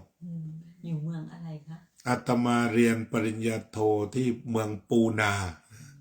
ตรงนั้นเป็นฐานทัพอังกฤษเมื่อก่อนเนี่ยก็เป็นที่อยู่ของกเวเนอร์ต่างๆแล้วพอนี้เขากลับก็พวกตึกเก่าๆก็ใช้เป็นที่เรียนพระอาจารย์มีโอกาสได้เห็นแม่น้ำคงคาไหมคะ โอ้โห เป็นเหมือนที่เขาเล่าขานกันไปอยู่ประจำเป็นเหมือนที่เล่าขานจริงเล่าขานตรงเป้งเอายกตัวอย่างเรื่องศพเนี่ยคิวเผาเลยทุกคนปรารถนาจะไปที่นั่นจนกระทั่งอาจารย์ให้ฉายาว่ามรณาโฮเทลโรงแรมรอตายโรงแรมรอตายนั้นแถวริมคงคาคือคนความเชื่อนะแม่อุตส่าห์เก็บเงินไว้ทั้งชีวิตตายนี่ขอตายอย่างนี้ได้ไหมพอตายปุ๊บจุ่มน้ำทันทีถือว่าสุดยอดสุดหรือหมายความว่ากำลังจะตายแล้วก็พาไปจุ่มแล้วก็ตายในน้ำตรงนั้นวิเศษสุดแล้วความบาปเบิบอะไรหายขาดไปเลยความเชื่อเนี่ยมันทำให้วิถีชีวิตเป็นอย่างนี้เลยนะก็เป็นเลยครับนั่นน่ะคือเชื่อเพราะฉะนั้นทุกคนก็มุ่งหวังว่าจะไปตายมันก็แน่นนะเด็กอันนี้ยกตัวอย่างหนึ่งพวกมีเงินนะที่จะมีสิทธิ์ตายแบบนั้นเนี่ยไม่นั้นก็ไม่มีสิทธิ์แล้วบรรยากาศตรงนั้นมันก็จะมีแต่คนที่ไปรอความตายหรือว่าตายมีหลายเรื่องรอความตายแล้วก็ล้างบาปเป็นล้างบาปเป็นก็มันเป็นกิโลนะโยมก็เช้าก็ไปหาจุดของโยมเองลงไปล้างหน้าล้างตาแล้วก็ดำหัวซีตารามแล้วก็ดำมุดซีตารามแล้วก็ดำมุดแต่ไม่มีใครป่วยอะไรไม่มีป่วยขึ้นมาเพราะว่าเขาไปวิจัยมาแล้วว่ามันเป็นศูนย์รวมสมุนไพรที่ลงมาจากภูเขาหิมาลัยเขาไปวิจัยเขาดูแล้วไม่มีเชื้อโรคเลยทุกคนพยายามตั้งปัญหาว่าน่าจะเชื้อโรคเพียบไม่มีเพราะลงไปเชื้อโรคตายหมดสมุนไพรทั้งหมดสมุนไพรอย่างหนาแน่นเนี่ยมันลงมาพอดีแล้วเหมือนหมุนอยู่ตรงนั้นแล้วก็ไปลงทะเลไงธรรม ชาตินี่น่า สมุนไพรนี่สุดยอดเลย มันย้อยลงมาจากโน้นนะภูเขาไกรลาดทีเดียว แล้วก็พวกที่ไปแบบอาบน้ำทั่วไปมีเยอะเมื่อสมัยอาจารย์เรียนก็เดินจากมหาลัยเช้าออกกำลังประมาณ5 โลก็ถึงแม่คงคา พระอาจารย์อยู่ใกล้ ตอนต่อปอเอกไปเรียนบันนาเรสฮินดูยูนิเวอร์ซิตี้เช้าก็ออกกำลังก็ชอบออกกำลัง ก็เดินไปกลับก็เกือบ10 โล แต่ว่าบรรยากาศที่เขาไปรอจะตายที่นั่นมันก็ไม่เศร้าอะสิคะเพราะมันเหมือนได้ป ไม่เศร้า คือความคิดมันไม่ได้เศร้าเนี่ย ใช่ เพราะว่า หมือน เราจะ ได้ขึ้น เข้าไปสู่ปรมาตมันกลับบ้านเดิมแล้วก็ดีใจ ๆเออ เนี่ยความ คือวิธีคิดของคริสต์ อืม หรือว่าฝ่ายเทวนิยมเขาคิดอย่างนี้ อืม เพราะว่าเขาศึกษาจากรากเขามันมีพรหมมัน อืม อาตมันแล้วก็ปรมาตมันถ้าเป็นพรหมมันนั้นหมายความว่าตัวพระพรหม อืม ทีนี้พวกเราอาจจะเป็นขี้ใครหรือส่วนใดส่วนหนึ่งโยนลงมา แล้วก็มาเกิดทีนี้ทีถ้าสมมุติว่าตามคำพีอีกแหละ จักรจี้ ถ้าสมมติว่าเกิดทางปากก็ออกมาเป็นพระพรหมแล้วก็เกิดทางแขนก็มาเป็นนักรบเกิดทางหน้าแข้งเกิดทางท้องก็มาเป็นเศรษฐีมีกินมีอยู่เกิดทางหน้าแข้งก็เป็นสูตรแล้วก็นอกจากนั้นก็ถ้าไปผสมกันข้ามวรรณะเป็นยันดานก็มีรายละเอียดในพระเวทไปอีก แต่ว่าความคิดอันนี้พระพุทธเจ้าท่านก็ปฏิรูปตั้งแต่โน้นแหละ ก็คือมีพราหมณ์เอาข้อความพวกนี้ก็ไปถามว่ามาจากตรงนั้นของพระพรหมใช่ไหมท่านก็บอกว่าทุกคนมาจากโยนีเดียวกันหมดเลย แล้วก็โตขึ้นกินนมเหมือนกันทุกชาติทุกพวกกันในทุกวันนะ เวลาตายก็เผาในเปลวเพลิงเดียวกันไม่มีสีอื่น ท่านเน้นความเท่าเทียมตรงนั้นพระพุทธองค์เนี่ยแต่ฮินดูมันก็ค้างมาตั้งแต่โน้นก็ยังอยู่ยังมีความสุขของเขาอยู่ในความเชื่ออันนั้น ทำไมในอินเดียเนี่ยเป็นถิ่นกำเนิดของพระพุทธเจ้า ใกล้ชิดมีวัตถุสถานต่างๆ ที่ยังรำลึกอยู่ถึงพระพุทธเจ้า คนทั่วโลกอย่างจีนไทยอะไรอย่างเงี้ยก็ไปกราบบูชา แต่ทำไมคนในประเทศนั้นเองอ่ะจึงไปเคารพสิ่งอื่นล่ะคะ ความจริงถ้าเราพูดกันแบบแก่นๆเนี่ยนะศาสนาพุทธไทยก็ไม่ได้แก่นสักเท่าไหร่ก็ไหว้ตะพึดตะพือเต็มไปหมด ใช่ เราหลุดเข้าไปบางโบสถ์มันก็มีเทพเจ้าทั้งหลายทั้งปวงนั่งอยู่ ไปตามบริเวณวัดบางวัดมีกวนอูกวนอิมกวนโอ้ยเต็มไปหมด อันนั้นก็ไม่ได้หมายความว่ามันเป็นพุทธอะเพราะนั้นของอินเดียยิ่งไม่มีทางเลือกเขาก็ไปเลย ก็ดูดกลับไปฮินดู เพราะฮินดูมันเป็นคอนเซปต์ที่มันอ้อนวอนบวงสรวงสะดวกสบายเพราะนั้นศาสนาพุทธเนี่ยมันก็เป็นศาสนาที่คิดที่พิจารณาที่ไม่เชื่อใดๆไม่ได้อ้อนวอนไม่ได้อะไรเลยเพราะนั้นคนก็เบื่อที่จะคิดอ้อนวอนดีกว่าเนี่ยอาตมาคุยในTikTokในคนมีความรู้ดีเป็นคริสต์เขาบอกสาเหตุที่เป็นคริสต์เพราะว่าพระเจ้าช่วยผมขี้เกียจอาราธนาศีลว่า เนี่ยคุยกันเมื่อวานก็คุยทุกวันแหละในTikTok แกเป็นคริสต์ก็บอกพระเจ้าช่วยมันก็ผ่อนกำลังไปก็คนก็ไปเลยอ่ะไปผ่อนกำลังไปอย่างนั้นแล้วก็พูดโน้มดีนะโน้มอย่างแรงโน้มอย่างดีคือทำก็มีคนเชื่อแหละเชื่อเยอะเดี๋ยวนี้วัยรุ่นก็เชื่อเยอะเชื่อเยอะเอายกตัวอย่างตอนนี้แตงโมตายช่วงนั้นน่ะเขาก็เป็นคริสต์ใช่ไหมแล้วก็ไปทำพิธีอาจารย์ก็ดูว่าเขาจะเทศยังไงอยากจะดูเหมือนกันนะแต่เขาจะแต่งตัวสวยดอกไม้แบบแพงละทำทุกคนงามหมด ชุดขาวแต่ละคนแบบดีไซน์อย่างดีคำเทศของเขาก็บอกว่าก็โชคดีเพราะว่าชีวิตของเธอนั้นผกผันมาเยอะแต่พอดีได้รับพระเจ้าเสียทันเพราะนั้นไม่มีนรกสำหรับเขาเธอไปอยู่สวรรค์เลยแต่ทีนี้ของพุทธเราก็ยังขำๆอยู่ไงเพื่อนที่เป็นพุทธบางทีแตงโมอยากกินขนมจีนอะไรบ้างก็ยังบวงสรวงกันไปอยู่กันโยมเคยฟังไหมเนี่ยแตงโมเนี่ยอาตมาติดตามก็สนุกไปอ่ะเนี่ยบางคนก็แตงโมไม่ได้กินข้าวหิวก็อยากกินขนมจีนเพื่อนก็พาบวงสรวงไปมันก็ไปตามศาสนาวิญญาณนิยมอ่ะถ้าเป็นอย่างนั้นน่ะคือของไทยมันผสมอยู่เยอะแล้วอย่างหนึ่งพุทธเราเนี่ยเราไม่รังเกียจเรามีเมตตาเราไม่ได้เป็นแบบคริสต์ว่าต้องพระเจ้าอย่างเดียวแต่เราเปิดกว้างไงพวกฝันเห็นอย่างนั้นพวกก็ซื้อขนมจีนไปตรงท่าเรือก็เอามากินนะแตงโมส่วนฝั่งบาทหลวงโอ้ยสบายแล้วไม่มาแล้วสงบแล้วมีความสุขร่ายรำระเริงระบำทั้งวันไม่มีกลางคืนด้วยสวรรค์คริสต์เนี่ย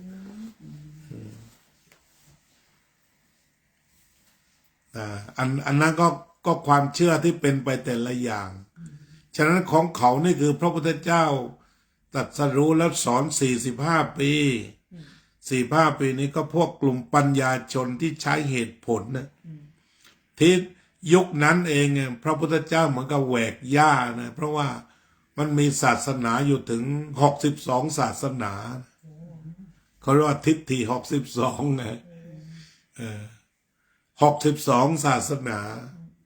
แล้วก็ไม่ใช่ว่าเชื่อพระพุทธเจ้าทั้งนั้นออกสตาร์ทเนี่ยก็เรียกว่าพราหมณ์หึตอนที่ท่านเดินมาพาราณสีจะมาโปรดปัญญวคีไอ้คนนั้นเจอครั้งแรกเลยปัดท้าจังๆเลยแต่ว่าเขามองพระพุทธเจ้าแล้วมันสวยมันงามอ่ะมันผุดผ่องใสแต่พระพุทธเจ้าตอบไม่โดนใจเขาเฉยๆเขาเลยไปคนละทางถามว่าท่านในหน้าตาผ่องใสยิ่งนักท่านมีใครเป็นครูเหรอพระองค์ก็ตรัสว่าตถาคตได้ตรัสรู้เองโดยชอบจะอ้างใครเป็นครูหลัก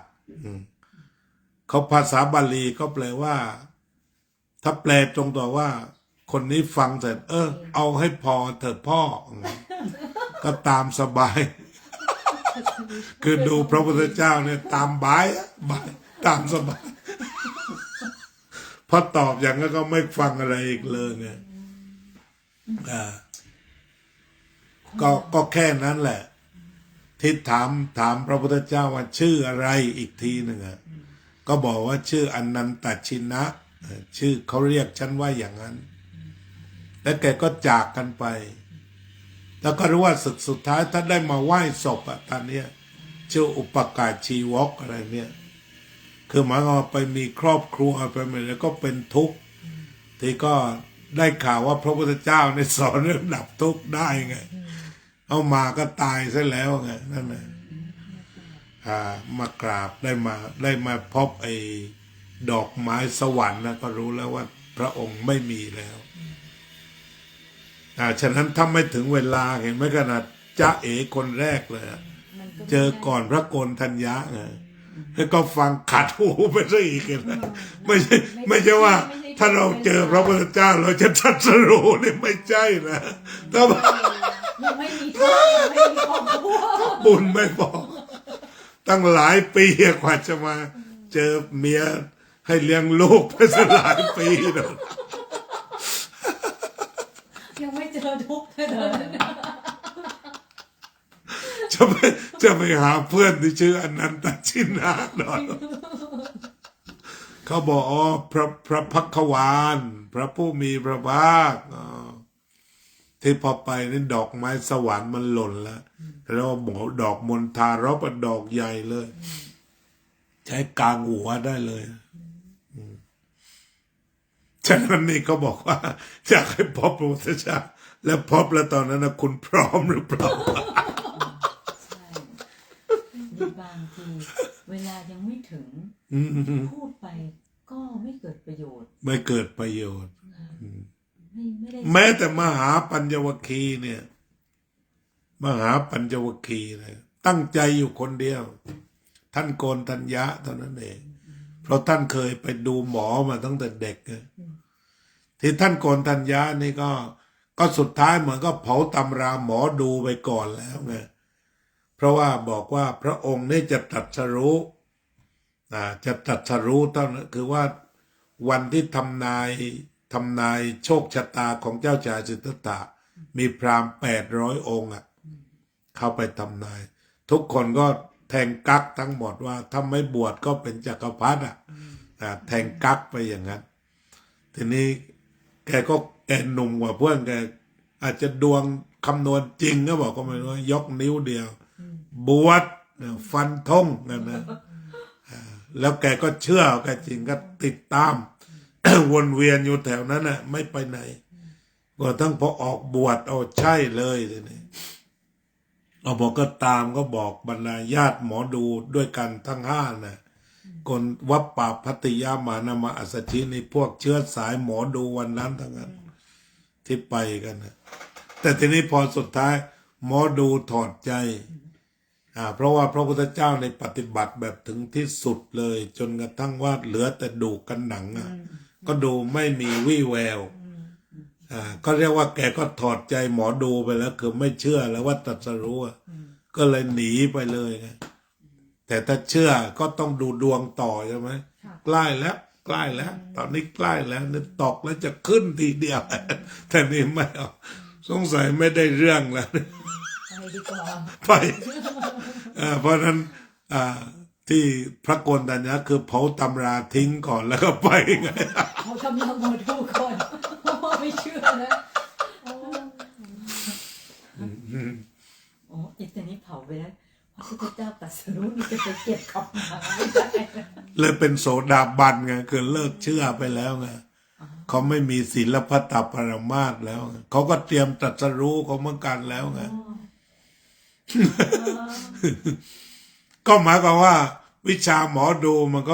ก็มีที่สิ้นสุดไปไงก็อย่างทุกวันนี้ที่อาจารย์เบียร์ด่าหมออะไรที่บอกว่าแผ่นดินไหวชื่อหมออะไรนะหมอปลายหมออะไรนะที่บอกจะมีแผ่นดินไหวแต่ถ่ายกว้างๆที่เขาก็เชื่อกันมากตอนนี้ว่าแม่นคุณเบียร์ก็ออกมางัดทุกวันเลยแบบด่าแบบหยาบๆเลยก็บอกว่ามึงทายทำไมมึงไม่บอกว่าตึกไหน แผ่นดินจะไหวตึกไหนเวลาเท่าไหร่ทำไมมึงไม่บอกมึงเอาแต่ได้ มันเป็นประโยชน์อะไร เล่นซะเต็มที่หมอปลายว่ามันจะไหวในพม่าในอะไรเนี่ยแกบอกก็พูดได้ทั้งนั้นแต่ทำไมไม่บอกว่าตึกไหนจะพังเขาจะได้ลงมาก่อน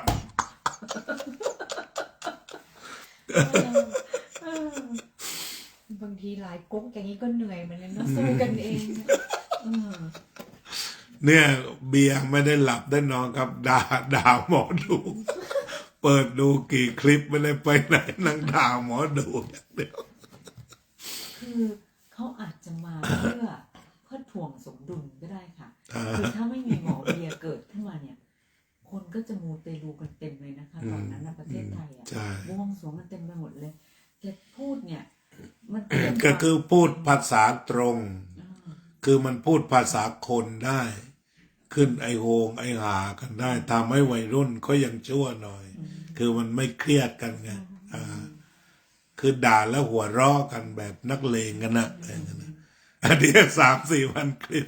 ซัดแต่หมอดูอย่างเดียวคือคนมันเชื่อหนักนะเนี่ยเอามาออกทีวีกันอย่างนี้ได้ตังค์เลยได้เงินเนี่ยกับหมอดูตอนนั้นแกก็พูดกว้างๆนั่นแหละว่าจึงกับเกี่ยวกับน้ำกับพูดก็ถูกหมดนะดินน้ำไฟลมไฟไหม้ก็ไหม้บ้างแต่ละปีน้ำก็ท่วมน้ำท่วมเชียงใหม่อาจารย์อยู่ก็ท่วมก็ท่วมของมันทุกปี สมัยอยู่เชียงใหม่เนี่ยท่วมหนักก็ไปสอนนักศึกษาที่แม่โจ้แล้วก็เอารถไถนะขับกันเข้าไปแจกข้าวตามในกรอกในซอกในซอยนะไปกันสนุกมากเด็กวัยรุ่นฮือฮากัน มันก็จริงนะคะ ตรงที่นักทานเบียร์บอกว่า ถ้ารู้ก็ต้องบอกมา มันจะต้องเกิดประโยชน์ที่ คือแกบอกประโยชน์อยู่ตรงไหน ถ้ารู้ก็บอกไว้ซะว่าระวังนะตึกเนี้ยแล้วเหลย1 วันบอกวันนี้ถ้าเป็นไปได้อย่าไปมันถึงเวลาแล้วเดี๋ยวบ่ายๆเนี่ย หยุดสักวันได้ไหมคือขอร้องอยู่งั้นนะใช่ไหมถ้าผิดก็ด่าเอาแต่ถ้าถูกเนี่ย มันก็ช่วยคนได้หลายร้อยเหมือนกันไง มันก็คงเป็นเรื่องยากที่จะบอกอะไรไปได้แม่นยำอย่างนั้นนะมันคงเป็นเรื่องยากสำหรับหมอปลายเหมือนกันนะ เพราะถ้าบอกเวลาไปแล้วมันไม่ใช่ บอกตึกไปแล้วมันไม่เป็นเขาไปถล่มเองนะเนี่ยมันจะเสร็จแน่เลย ทัวร์ลงแกก็ถล่มเองเลยหมอปลายพอดีวัยรุ่นเหมือนกันกับหมอเบียร์ก็ว่ากันไปแล้วกัน มันก็ถ่วงความถ่วงดุลกัน ถ่วงสติปัญญา ทำให้คนไม่หลงจนเกินไปอย่างเงี้ยใช่แล้วมันมีทางมาเคลียร์อยู่ฉะนั้นที่ว่ามันต้องถึงเวลาไงช่วงพระพุทธเจ้าเสด็จไปเหมือนกันนะพอไปถึงเนี่ย มันก็ฟังอยู่คนเดียว4 คนนี่คือไม่เอาแล้วเพราะว่าตอนนั้นเพราะพระองค์มาฉันข้าวแล้วเพราะเห็นว่าที่ทำมาจนเอามือจอดท้องนี่ไปทะลุหลังลุกขึ้นแล้วก็เหลือแต่กระดูกแล้วไงเด็กเลี้ยงแพะไปเจอเข้าแล้วก็เอานมแพะใส่ปากพอได้ฟื้นท่านก็เริ่มมาฉันเพราะนี้บอยคอรดไปเลยครับไม่ตรัสรู้แล้วถ้าแบบนี้เขาฟันธงเลยเพราะขนาดล้มแล้วยังไม่ตรัสรู้จะมาตรัสรู้แบบนี้ก็ด่าเจ็บเหมือนกันนะอุตส่าห์ศรัทธาตอนนี้ทิ้งสันโดษเวียนมาเพื่อความมากๆเสียแล้วจะอยู่ไปทำไมนั่นแสดงว่าจริงๆเนี่ยคนล่วงทุกข์ได้ด้วยปัญญาที่หลังมันต้องตรัสรู้ด้วยปัญญาไงพอมีสติมีกำลังขึ้นมา แล้วก็ภาวนาไปเรื่อยๆจนกระทั่งมันก็ปึ๊กในวันเพ็ญเนี่ย มันจะมาพอดีทุกอย่างเป็นคริสตัลที่พระพุทธเจ้าก็มีฝันเหมือนกันมีฝันอันหนึ่งที่อาตมาชอบจำได้ในฝันหลายๆอย่างเนี่ยจำแม่นว่าพระองค์ตรัสฝันว่าก่อนตรัสรู้เนี่ยเดินลุยภูเขาอุจจาระแต่อุจจาระไม่เปื้อนจีวรเป็นฝันชนิดหนึ่งท่านก็ทำนายว่าในอนาคตจะมีคนสักการะบูชาท่านมากที่สุดแต่ท่านไม่ติดในสักการะนั้นเพราะนั้นในสายตาพุทธเจ้าสักการะคืออุจจาระแต่คนก็ไม่ค่อยสอนเรื่องนี้กันมากอาตมาก็คิดว่าถ้าใครทำพระปางนี้มันก็ดีทำกองขี้ขึ้นมาแล้วพุทธเจ้ายืนอยู่ข้างบนแมลงวันตัวโตๆเลยมันมีจริงๆในพระไตรปิฎกมันมีแต่จริงๆไม่เคยเห็นนะคะไม่มีคนพูดถึงดอกบัวการลาบสักการะเนี่ยมันเป็นต้นตอทำให้ลุ่มหลงดุ่มลงแต่ของพระองค์ในคนจะสักการะเป็นภูเขาไงดอกไม้เป็นภูเขาไงที่สักการะพระองค์ท่านนะแต่พระองค์ไม่ติดคำว่าอุจจาระไม่เปื้อนจีวรเลยไงตรงนั้นท่านพ้นแล้วใช่แล้วก็มีข้อหนึ่งบอกว่ามันก็เหมือนแต่งชุดขาวแหละก็หมายว่ามีนกนาชนิดที่บินมาจากไกลๆตัวขาวหัวดำแล้วก็มาเป็นหนอนมาไต่อยู่ที่เท้าก็ทำนายว่าก็คือพุทธบริษัทนั่นเองที่จะแต่งชุดขาวกันนะจำนวนมากเยอะนะทำนายฝันก็คือหมายถึงว่าจะมีผู้มาเคารพ มีผู้มานับถือต่างๆ ที่พระโกณฑัญญะก็ตั้งใจฟังอยู่องค์เดียวที่ไปแสดงธรรมจักรกับปวัตตนสูตร นอกนั้นไม่ฟังไม่ได้ไม่เป็นไม่ใช่ไม่เอา ปฏิเสธอยู่นั้นนะไม่จริงไม่ใช่เป็นไปไม่ได้ไม่เอานะเพราะเชื่อ ธรรมจักรเนี่ยเป็นบทสวดที่รวมอริยสัจสี่รวมปฏิจจสมุปบาท มันรวมอริยสัจสี่กับมรรคแปดเอาไว้อย่างละเอียด อ่า ไพเราะมาก เป็นการแสดงถึงทุกข์สมุทัยนิโรธมรรคที่ไพเราะถ้าโยมอยากจะฟังก็จะแปลให้ฟังเอาหนังสือสวดมนต์มาได้ บรรยายให้ฟังได้ทั้งสูตรเลยเอามาเปิดดูได้เช่นว่าตัณหาคืออะไรเนี่ยไพเราะมากนะอิทังทุกขะสมุทัยโยอริยสัจจังนะยายังตัณหาโปโนภวิกานันทิราคะสักตาตัตระตัตราพินันตินีเสยทิทางกามตัณหาภวตัณหาวิภวตัณหาเนี่ยอิทังทุกขสมุทัยโยอริยสัจจังอริยสัจนี้ชื่อว่าสมุทัยเหตุให้ทุกข์คืออะไรยายังตัณหาโปโนภวิกา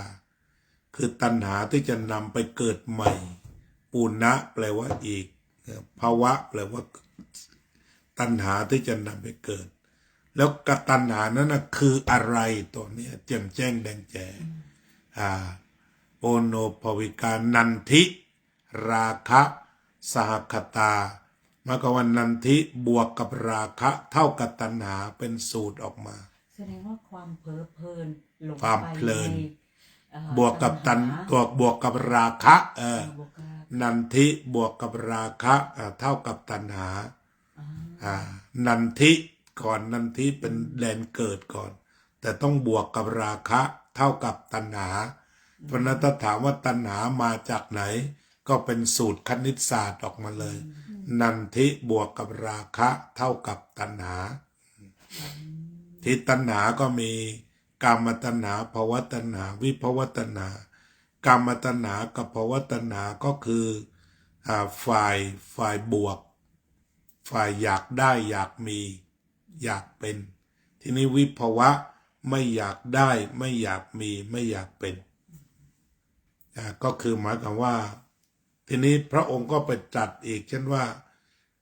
ปิเยหิวิปโยโคทุกโขอปิเยหิสัมปโยโคทุกโขข้างหลังในธรรมจักรหมายความว่าความทุกข์นั้นจะวิภวตัณหามันก็มาจากไหนก็คือการที่จะต้องอยู่กับสิ่งที่ไม่เป็นที่รักที่พอใจก็เป็นทุกข์พลัดพรากจากของรักก็เป็นทุกข์ตัวนี้คือกามตัณหาอัปปิเยหิสัมปโยโคทุกโขอยู่กับสิ่งที่ไม่น่ารักก็ทุกข์สังคิตเตนะปัญจุปาทานขันธาทุกขาว่าโดยย่ออุปาทานขันธ์ห้าเป็นตัวทุกข์ก็ละเอียดหมดในนั้นในอริยสัจละเอียดยิบเลยยิบทุกตัวเลยเดี๋ยวต้องใช้เวลาเท่าไหร่เดี๋ยวจะเตรียมอันนี้มาเพราะว่าอย่างที่พระอาจารย์ยกมาเนี่ยมันทำได้เห็นเหมือนกับมาถอดรากคณิตศาสตร์ที่พระอาจารย์ครับอาจารย์ก็สอนอย่างนั้นถอดรากคณิตศาสตร์มาเลยจริงๆแล้วเนี่ยพอสรุปรวมเนี่ยมันก็มาเข้าที่พระอาจารย์เคยสอนว่าอันนี้มันคือบทสรุปว่าการถอนความพอใจไม่พอใจออกเสียได้ไม่พอใจออกเสียได้การถอนเหล่านี้ไม่ว่าสูตรไหนเนี่ยก็ไปถอนตัวนี้หมดคือพระธรรมมันจะโยงถึงกันหมดไงและตัวที่เป็นรากของการถอนธรรมะสมังคีใช่สติเนี่ยก็จะอยู่ในอริยมรรคอีกไงอริยมรรคคือครบถ้วนไงตั้งแต่สัมมาทิฏฐิสัมมาสังกัปปะอะไรสัมมาวาจาสัมมากัมมันโตสัมมาอาชีโวสัมมาวายาโมสัมมาสติสัมมาสมาธิไงมันครบหมดทีนี้ในนั้นคือไม่แยกอธิบายเป็นธรรมะสมังคีเลย ตอนนี้ที่เราดึงออกมาคือเพื่อที่จะเป็นครีเอทีฟหรือเป็นตัวปฏิบัติกันเฉยๆที่พามาสร้างดีไซน์เทคนิคมาเนี่ยแต่ที่จริงถ้ามันเป็นโฮลิสติกมันเป็นองค์รวมมันไม่แยกไงสัมมาทิฏฐิเห็นถูกเห็นว่ายังไงนี่ทุกข์นี่สมุทัยนี่นิโรธนี่มรรคสัมมาสังกัปปะความดำริชอบก็คือไม่ดำริในกามไม่พยาบาทไม่เบียดเบียนมันก็พ้นทุกข์หมดสัมมาวาจาก็ไม่พูดเท็จไม่พูดคำหยาบไม่พูดส่อเสียดไม่พูดเพ้อเจ้อก็แต่พูดแต่ความจริงทำให้ชื่นใจมันก็พ้นทุกข์อีกคือทุกตัวนะมันพ้นทุกข์สัมมากัมมันตะการงานชอบไม่ฆ่าสัตว์ไม่ลักทรัพย์ไม่ประพฤติในกามก็บอกมาเรียบร้อยก็พ้นทุกข์อีกสัมมาอาชีวะมีอาชีพที่ถูกต้องก็พ้นทุกข์อีกสัมมาวายามะยิ่งพ้นทุกข์ใหญ่ความเพียรชอบเพียรระวังไม่ให้บาปเกิดเพียรละบาปที่เกิดขึ้นแล้วเพียรสร้างกุศลเพียรรักษากุศลก็พ้นทุกข์อีกคือทุกตัวนะในอริยมรรคคือพ้นทุกข์ไปหมดต่อไปพอสัมมาสติก็ไปไกลเลยทีนี้ใช่ไหมสัมมาสติก็สติปัฏฐานอานาปานสติสติสัมโพชฌงค์เอาใครเจริญอานาปานสติก็จะทำให้สติปัฏฐานสี่เจริญสติปัฏฐานสี่ทำให้โพชฌงค์เจ็ดเจริญโพชฌงค์เจ็ดเจริญเป็นไปเพื่อความดับทุกข์เพื่อความนิพพานทีนี้อันนี้ถ้ามาซอยนี้ก็จะไปซอยนี้ต่อ แล้วก็ต่อไปก็สัมมาสมาธิเนี่ยก็สัมมาสมาธิสัมมาสมาธิก็อยู่ข้างหลังทีนี้ปัญญาอยู่หน้าก็สมาธิเพียงองค์หนึ่งของอริยมรรคเพราะฉะนั้นพูดถึงการปฏิบัติธรรมเนี่ยที่ถูกต้องคือต้องปฏิบัติไปทั้ง8นะมาอริยมรรคมีองค์8เขาเรียกว่าอย่างนั้นคำว่าองค์เนี่ยคือองค์ประกอบที่ขาดไม่ได้ฉันโยมมีสูตรอะไรสูตรน้ำพริกแบบนี้สูตรแกงป่าของโยมที่ถนัดเนี่ยมันมีอะไรบ้างก็คือนั่นนะคือองค์ประกอบแกงป่ามีองค์เท่าไหร่ก็นับดูตั้งแต่หอมกระเทียมกระจายไม่กระจายมีองค์เท่าไหร่นั่นแหละแกงป่ามีองค์8น้ำพริกมีองค์5ก็แล้วแต่ถ้าขาดแล้วไม่เป็นเพราะนั้นอริยมรรคก็มีองค์แสดงว่าก็ครบในนั้นอริยมรรคมีองค์8เนี่ยเริ่มตั้งแต่จุดเริ่มต้นของการตั้งจิตว่าคิดยังไงให้มันถูกทางอันนั้นข้อ2ก็ถูกอีกใช่ไหมคือมันเป็นเบื้องฐานขึ้นมาเรื่อยๆจนมาถึงสัมมาสมาธิสัมมาสติสัมมาสมาธิแต่เหมือนเชือก8เกลียวนะเชือก8เกลียวที่แน่นไม่ได้หมายความว่าทำคนละทีแต่ตอนนี้ก็ว่าที่เราเอามาสอนเราดึงมาทำกันคนละทีอย่างนั้นเช่นเราบอกทำสมาธิแต่เราไม่ได้ชวนกันว่าเจริญอริยมรรคกันไหมมันจะได้ครบไง แต่อาจารย์ก็ดูว่าถ้าเราเจริญสมาธิอย่างเดียวนี่อริยมรรคก็ครบเหมือนกันเช่นตั้งใจให้ถูกว่าเพื่อความพ้นทุกข์ก็สัมมาทิฏฐิก็เกิดแล้วได้แล้วสัมมาสังกัปปะก็คือดำริอยู่กับลมหายใจอย่างเดียวไม่ดำริในกามไม่พยาบาทไม่เกลียดขี้หน้าใครในขณะนั้นเอาแต่ลมหายใจอย่างเดียวเอาแต่อิริยาบถอย่างเดียวได้สัมมาสังกัปปะสัมมาวาจาคือเขาไม่ปิดวาจานะที่จริงนะคุยได้ทั้งหมดแต่ไม่พูดเท็จไม่พูดคำหยาบไม่พูดส่อเสียดไม่พูดเพ้อเจ้อคุยอริยมรรคนี่คุยไปได้เลยแต่ถ้าอย่าโกหกอย่าโกหกอย่าไปส่อเสียดคนที่นั่งฟังอยู่ พูดไปเป็นประโยชน์ก็อยู่กำลังเจริญอริยมรรคเช่นโยมพูดกับใครเพราะๆเนี่ยก็ถือว่ากำลังเจริญอริยมรรคตั้งใจพูดกับน้องคนนี้เพราะหน่อยลุงคนนี้ก็พูดเพราะอีกพูดเพราะไปหมด บางคนเวลาอาตมาพูดนะจ๊ะเนี่ยเขาบอกจะไปคล้ายหลวงพ่อธรรมชโย ก็เลยบอกอย่าพูดได้ไหมอาตมาบอกเอาก็ท่านพูดดีเนี่ยท่านไม่ได้ด่าใครเนี่ยนะจ๊ะเนี่ยใช่ไหม มันลงตัวใช่ไหมลงตัวก็กำลังเจริญอริยมรรคอยู่ เพราะไม่ได้พูดอะไรหลวงพ่อธรรมชโยนี่ยอมรับท่านเลยเรื่องพูดเนี่ยเรื่องพูดเพราะเนี่ยนะท่านไม่เคยหลุดเลยสักคำเดียวที่จะไปพูดไม่เพราะฟังเท่าไหร่ไม่หลุด ไม่เคยฟังเลยไม่รู้ ครั ว่า บ เป็นยังไง เนี่ยอาตมาฟังว่าตัวเนี้ยท่านจับได้ดี มันมีคราวหนึ่งทำท่าเหมือนกับหลุด แต่ว่าไม่หลุด ท่านก็มีเรื่องบีบเข้าไปเยอะเลยเรื่องสากลเรื่องอะไรคนถามเยอะที่ท่านก็พูดเหมือนกับว่าจะโกรธเหมือนคนอื่นเนี่ยท่านก็บอกว่าหลวงพ่อก็ไม่ได้พาตังไปไหนหรอกที่นั่งสบายก็ตังโยมนี่แหละเนี่ยอาหารกินสบายก็ตังโยมมันนอนกลางคืนก็ทำยังไงได้โยมก็มากันเป็นหมื่นเป็นแสนหลวงพ่อก็ต้องจัดที่ให้พอเอาละต่อไปนี้ใครๆก็ว่าหลวงพ่อขอประกาศว่ารวยจ้ะ จบข่าว คิดว่าจะบอกกูเลิก กูทำดีไม่ได้ดีใช่ไหมน่าจะลุ้นไปทางนั้นใช่ไหม เนี่ยต่อไปนี้ฟังให้ดีจะประกาศว่ารวยจ้ะ พูดนี้จริงๆเหรอคะ จริง ให้สะใจไปเลยให้คน ครั ฟั บ งสะใจ คนขึ้น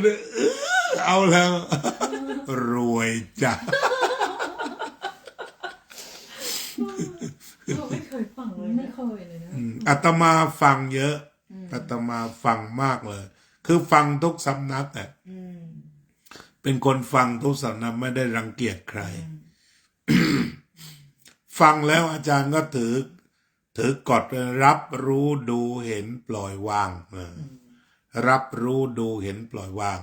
ทีนี้พอรับมาแล้วเนี่ยเราเบียดเบียนตนหรือเปล่าเบียดเบียนผู้อื่นหรือเปล่าถ้าตัวนั้นเราก็วางทิ้งไปเลยแต่ถ้าดีนี่เอามาใช้ได้เพราะนั้นก็ฟังได้ทุกราย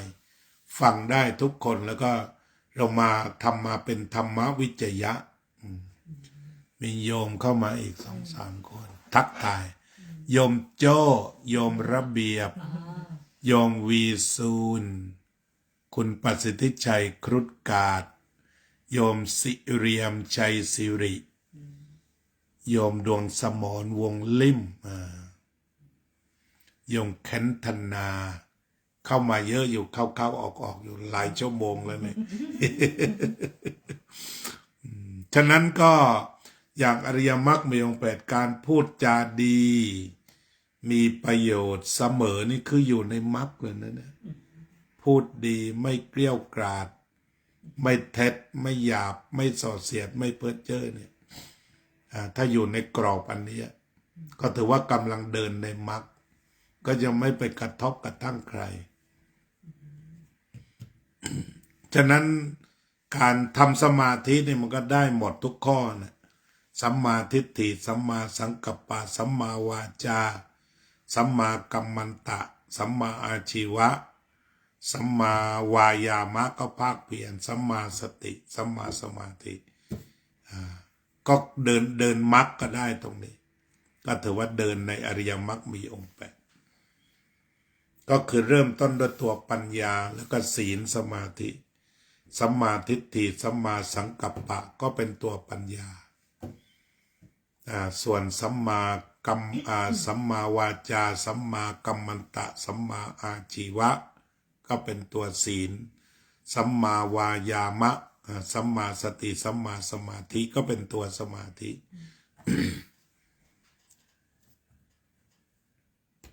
เพราะฉะนั้นก็ธรรมจักรกับปวัตนสูตรจะพร้อมหมดจริงๆทีนี้พอแสดงจบพระโกณฑัญญาเนี่ยคือบรรลุจริงคือไม่ได้จำทีนี้แต่ว่าตัวบรรลุที่ฟังมาทั้งหมด ฟังเรื่องนี้แล้วสรุปว่ายังกินจิสมุทัยธรรมังสัพพันตังนิโรธธรรมัง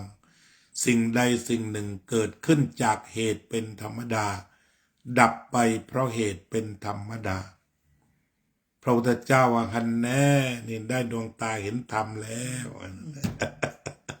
โดยตรัสว่าอัญญาสิวัตโพโกนดัญโยอัญญาสิวัตโพโกนทัญโยแปลว่าโกนทัญญะรู้แล้วเนี่ยเพราะนั้นเหนื่อยมา6 ปีก็เริ่มเห็นแสงสว่างว่ามีคนรู้เรื่องแล้ว เป็นคนแรกที่รู้เรื่องเลยเนี่ย ที่รู้เรื่องเลย4 คนนั้นก็ต่อต้านอย่างเดียวปิดใจไม่ใช่ไม่ถูกเขาทำมานานไปเรื่อยอ้าวทีนี้พอองค์นี้ได้แล้วก็บวชเลย ทีนี้วันต่อไปพระองค์ก็คุยทีละองค์4 วันเขาใช้คำว่าธรรมะเบ็ดเตล็ดก็มาทบทวนอริยสัจให้ทุกคนแล้วก็จากนั้นก็อีก5 วันนั่นเองบรรลุอรหันต์หมดเลยใช้เวลา5 วันพระอาจารย์เอาบทธรรมจักรกับปรวณสูตรอะไรเนี่ยมาให้พระอาจารย์แปลงั้นใช้เวลานานไหมโยมจะได้เตรียมเวลา ไม่นานแล้วนี่ก็พูดจบแล้วจบแบบสั้นก็ได้ยาวก็ได้พูดแบบอินเดียหรือแบบอเมริกัน อันนี้ต่อมาก็พูดไม่ได้เป็นท่าเป็นทางแต่ว่าจับมาพูดอะไรก็หมดอันนี้ที่คุยเนี่ยคือว่าไม่ได้คุยแบบเป็นท่าเป็นทางว่าต้องตั้งระบบอะไรก็คุยไปเรื่อยๆตั้งแต่พระอาจารย์มาเนี่ยความรู้ที่ได้จากพระอาจารย์เนี่ยมันเป็นความรู้จากเห็นที่พระอาจารย์ทำแล้วก็หลายๆอย่างเนี่ยมันเป็นความรู้ที่เหมือนว่ากระจัดกระจายเหมือนกันเพราะว่าตามพระอาจารย์ไปเทศตรงนั้นก็ฟังเรื่องนี้ตามพระอาจารย์ไปตรงนี้ก็เห็นพระอาจารย์ทำอย่างนี้แต่มันก็มีประโยชน์หมดเลยแต่ตอนเนี้ยเหมือนมันกระจายอ่ะอยากจะมีวันหนึ่งที่ไล่เหมือนพระอาจารย์จะเริ่มให้ตั้งแต่พระรัตนตรัยอ่ะแล้วก็เริ่มไล่ให้พระอาจารย์ลำดับเรียงความรู้ทอยขึ้นมาเนี่ยลำดับความขึ้นมาเนี่ยเผื่อโยมจะมีโอ้จิรสาบ้างยังโอ้จิรสามันเหมือนรู้ตรงนั้นหน่อยนึงแล้วก็มาคือพระรัตนตรัยเนี่ยพูดให้หุบเหลือ10 นาทีก็ได้พูดให้จบได้แต่ว่าเนื่องจากเห็นว่าโยมระดับพูดสร้างวัดใช่ไหมเราก็ต้องทำตึกรากแม้ว่ารากต้องลึกอะที่วางไว้3 ชั่วโมงก็ยังไม่มีเวลาเนี่ยคือมาก็ไว้ละเอียดหมด ก็เหมือนกับเราวางรากฐานตึกเพราะเราจะเป็นผู้ฟาวเดอร์อย่างนั้นแต่ถ้าเป็นผู้บริโภคก็ใช้มาม่าใส่น้ำร้อนเอาเนี่ยได้อาจารย์คิดว่าพระรัตนตรัยแล้วข้อต่อไปเป็นอะไรคะก็ธรรมจักรเนี่ยพวกเขี่ยมาก็ดีคือต้องมาพูดตามที่ชอบแกแต่ว่าถ้าพูดถึงเรื่องทุกข์เรื่องดับทุกข์อริยสัจมันก็เกี่ยวกับปฏิจจสมุปบาทเช่นพอเราพูดถึงนันทิราคะตัณหามันจะไปเข้าปฏิจจสมุปบาทเพราะฉะนั้นที่พระพุทธเจ้าตรัสรู้คืออริยสัจแล้วทบทวนปฏิจจสมุปบาทอยู่อีกเพราะเวลาเราพูดว่านันทิเกิดราคะเกิดตัณหาพวกนี้มันเป็นขบวนการเป็นระบบอีกคือมันเป็นธรรมชาติพุทธศาสนาที่พูดเป็นระบบอย่างนั้นที่อย่างพระรัตนตรัยนี่จะพูดไวๆก็ได้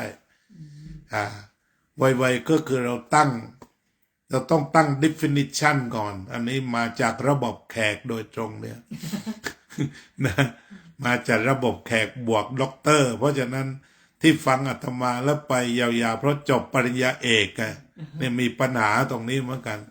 คือมันจะค้นคว้าไปลึกปริญญาเอกนี่ไม่ได้หมายว่าบรรลุธรรมแต่ว่าไปจำคนอื่นแต่ว่าไปถึงที่ของมันโยนิโสมนสิการคือไปถึงรากอย่างนั้น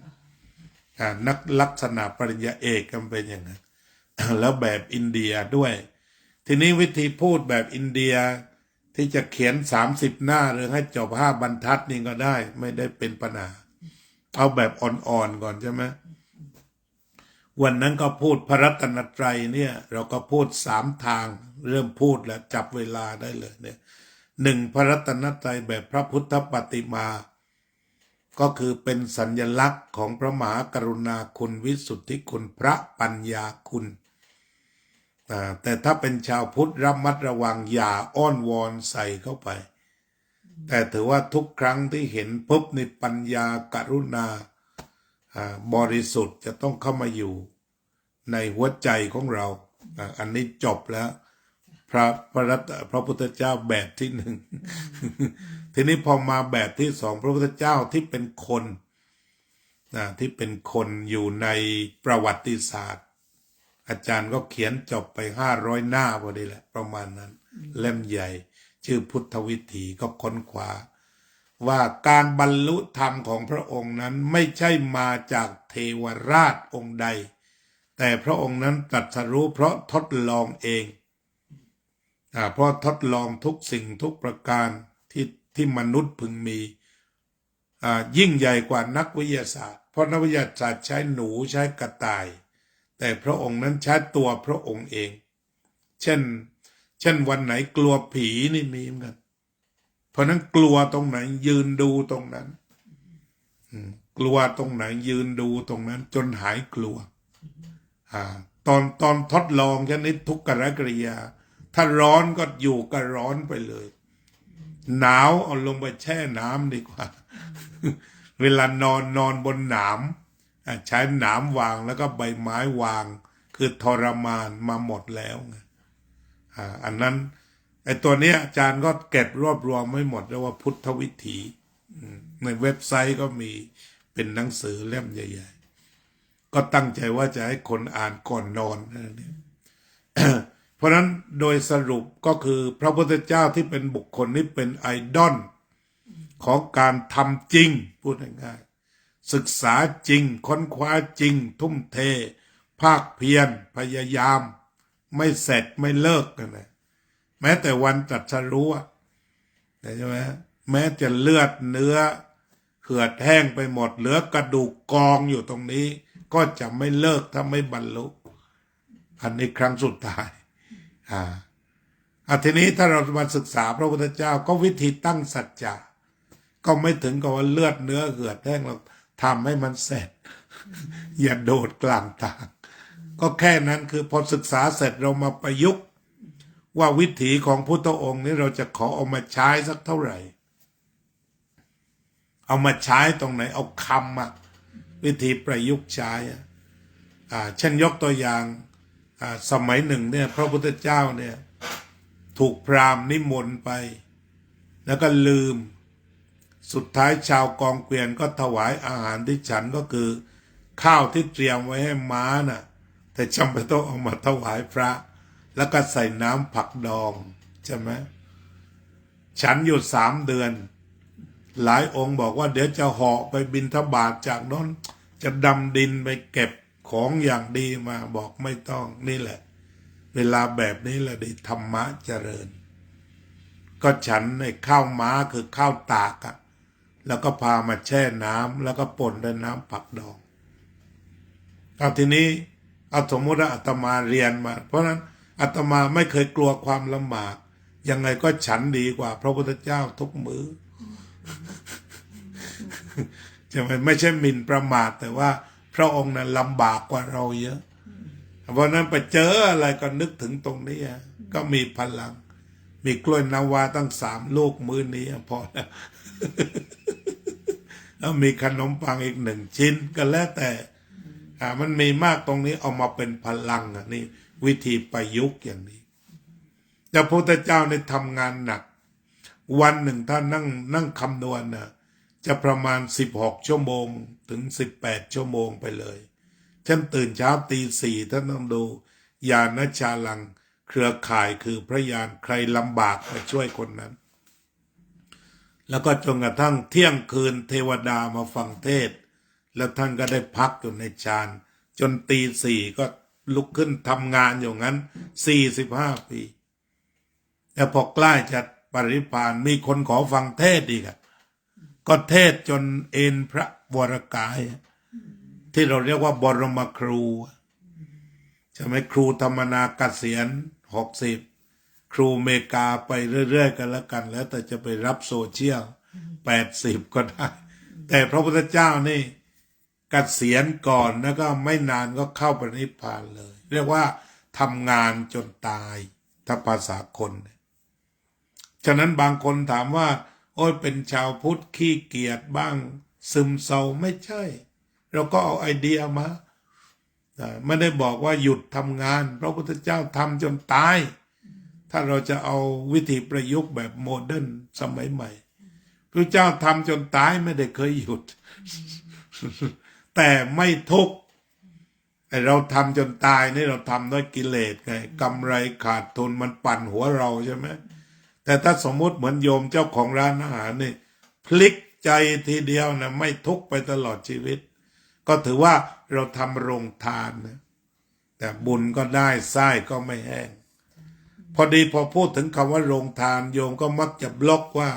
อ้าวแล้วเราเก็บเงินเขานี่ก็ใช่โยมไม่ใช่พระที่จะเอาขันไปตั้งโยมก็ต้องกำหนดราคาแต่ energy โยมเนี่ยนี่คือการเสียสละแล้วเอาตังค์เนี่ยไปใช้พรุ่งนี้ต่อตกลงโยมก็คือพระโพธิสัตว์เดินดินที่เนรมิตอาหารให้ผู้ทุกข์ยากใช่ไหมหายหิวโหยเนี่ยก็ยกเงินทิ้งไปเสียใช่ไหมครับยกความรู้สึกว่าเราทำเพื่อเงินนะที่ได้ตังค์เยอะก็เก็บไว้ก่อนเพราะว่ากิจการเพื่อนมนุษย์มันหิวทุกวันแล้วก็ไปที่อื่นก็สู้ของเราไม่ได้เพราะเราให้ความสุขมีทั้งอาหารดีบรรยากาศดีเวลาเข้าร้านอาหารก็เรียกว่า1กาวลิงการอาหารอาหารคือคำข้าวผัสสะอาหารคือสิ่งแวดล้อมเนี่ยวิญญาณอาหารความรู้สึกดีมโนสัญเจตนาอาหารสมความตั้งใจวันนี้จะมากินข้าวผัดโอ้ได้สมความตั้งใจใช่ไหมฮะมันเลยมีองค์ประกอบอย่างนี้ องค์ประกอบนี้ก็พลิกจากแม่ค้าต้องกลับแล้วไปกลายเป็นพุทธบริษัททีนี้ก็เป็นพระโพธิสัตว์ไปเลยไงเพราะนั้นก็ร้านอาหารก็ทำเรื่อยไปเพราะว่าเราจะต้องทำบุญและบุญแท้จริงๆส่วนเงินก็คือกองทุนไงล่ะที่จะทำให้ร้านมันอยู่ได้ต่อไปถ้าตั้งใจอย่างนี้นี่คือทำบุญตลอดชีพแต่ถ้าไปคิดเอาโลภใส่มันก็ได้เราต้องรีบเก็บเดี๋ยวปีหน้าเราจะเปลี่ยนรถปีหน้าเดี๋ยวจะได้กระเป๋าถ้าเป็นงี้ก็ทำต่อไปทำไปเหนื่อยไปขาดทุนบ้างกำไรบ้างว่ากันไปล้มลุกลุกลานแต่ถ้าสมมุติว่าคิดใหม่ซะแบบนี้ก็มีหมดนะรถราก็มีหมดถ้ารถเก่าหมดเอาเทสลาออกมาใหม่ราคาไม่กี่ตังค์ก็ใช้เทสลาถ้าเบนซ์ราคาถูกก็ซื้อเบนซ์ใช้ไปนะถ้าปิกอัพแพงก็ไม่ใช้ปิกอัพใช้เบนซ์แทนก็แล้วแต่ ก็ไม่ได้ติดในแบรนด์เนมนั้นก็ใช้วัตถุเพื่อที่จะอำนวยความสะดวกนี่ก็คือถ้าศึกษาพระพุทธเจ้าแบบเป็นมนุษย์เราก็เอามาใช้เอาไอเดียแล้วเอาคอนเซปต์เพราะนั้นที่บางคนที่ไม่รู้ก็บอกชาวพุทธเฉื่อยชาขี้เกียจมันไม่ใช่พุทธอันนั้นมันพวกติดอบายมุข6 อย่างดื่มน้ำเมาเที่ยวกลางคืนดูการเล่นการพนันคบคนชั่วเป็นมิตรเกียจคร้านการทำงานเพราะนั้นไม่ใช่ชาวพุทธทั้งนั้นพวกนี้พวกที่ขี้เกียจเสพยาอยู่ชาวพุทธแต่ชื่อแต่พฤติกรรมนี่คือไม่ใช่ถ้ามันเป็นพุทธแท้นะมันรู้ตื่นเบิกบานมีเมตตากรุณาไปไหนมันก็มีแต่ความสุขการเอาเปรียบก็ไม่มีนี่คือศึกษาพระพุทธเจ้าแบบที่2ทีนี้พอแบบที่3เราก็ใช้ระบบอินเดียมาบรรยายเนี่ย เรียกว่าต้องมี definition ก่อนที่พระพุทธเจ้าตรัสว่าผู้ใดเห็นธรรมผู้นั้นเห็นเรา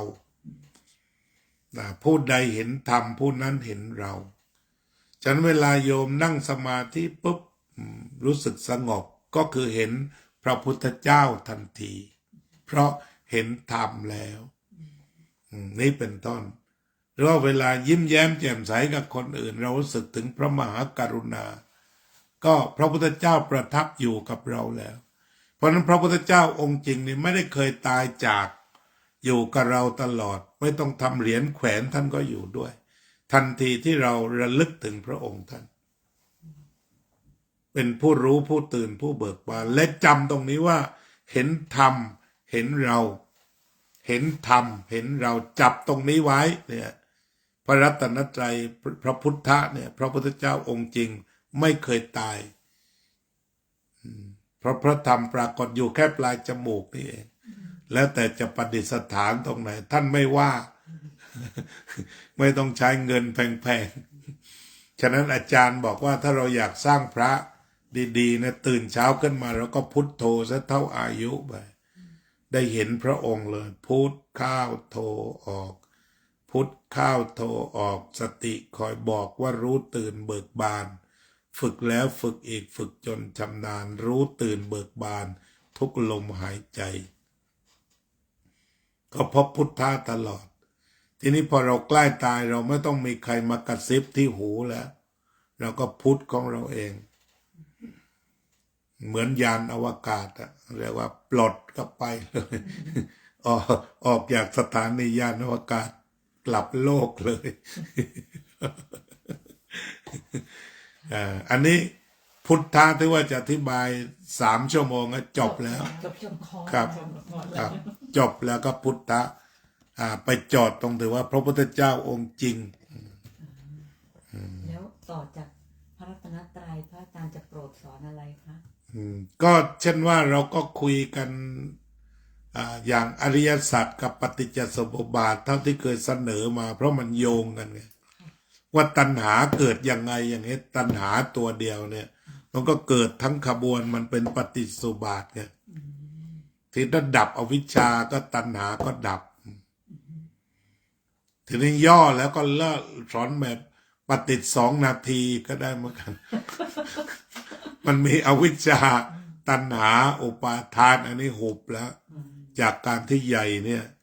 สอนแบบหุบใช่ไหมอวิชชาไม่รู้ก็เกิดตัณหาเกิดตัณหาอุปาทานก็เป็นทุกข์ทุกทีแต่ถ้ามันมีวิชชาไม่เป็นตัณหาก็ไม่ทุกข์ทุกทีเวลาตาเห็นรูปหูฟังเสียงจมูกดมกลิ่นลิ้นลิ้มรสกายถูกต้องปัทวะจิตใจรับธรรมารมณ์สักว่าเห็นสักว่าได้ยินสักว่าดมกลิ่นสักว่าลิ้มรสรับรู้ดูเห็นปล่อยวางด้วยความรู้พอรู้เสร็จตัณหาไม่มีอุปาทานไม่มีทุกข์ก็ไม่มีทุกอย่างก็ทำหน้าที่ไปฉะนั้นทุกข์หรือไม่ทุกข์ก็รู้ที่ว่าพลังของสติสัมปชัญญะสมาธิปัญญาธรรมะ4 เกลอเพราะนั้นก็จะเอาธรรมะ4 เกลอมาวางไว้สถิตไว้ก็ไม่ทุกข์แต่ถ้า3 เกลออยู่เขย่าตลอดอวิชชาตัณหาอุปาทานทีนี้ถ้าโยมไม่อยากเกิดอีกก็ตัดตรงนี้ตัดอวิชชาก็ได้ตัดตัณหาได้อุปาทานก็ได้หรือตัดทั้ง3 อย่างให้ตึกถล่มแล้วก็ไม่เกิดอีกจบปฏิรูปบาทภาค2 นาทีก็สอนนักธุรกิจแล้วเนี่ยมันต้องถอนไว้ไม่ต้องเป็นเงินเป็นทองภาคนักธุรกิจ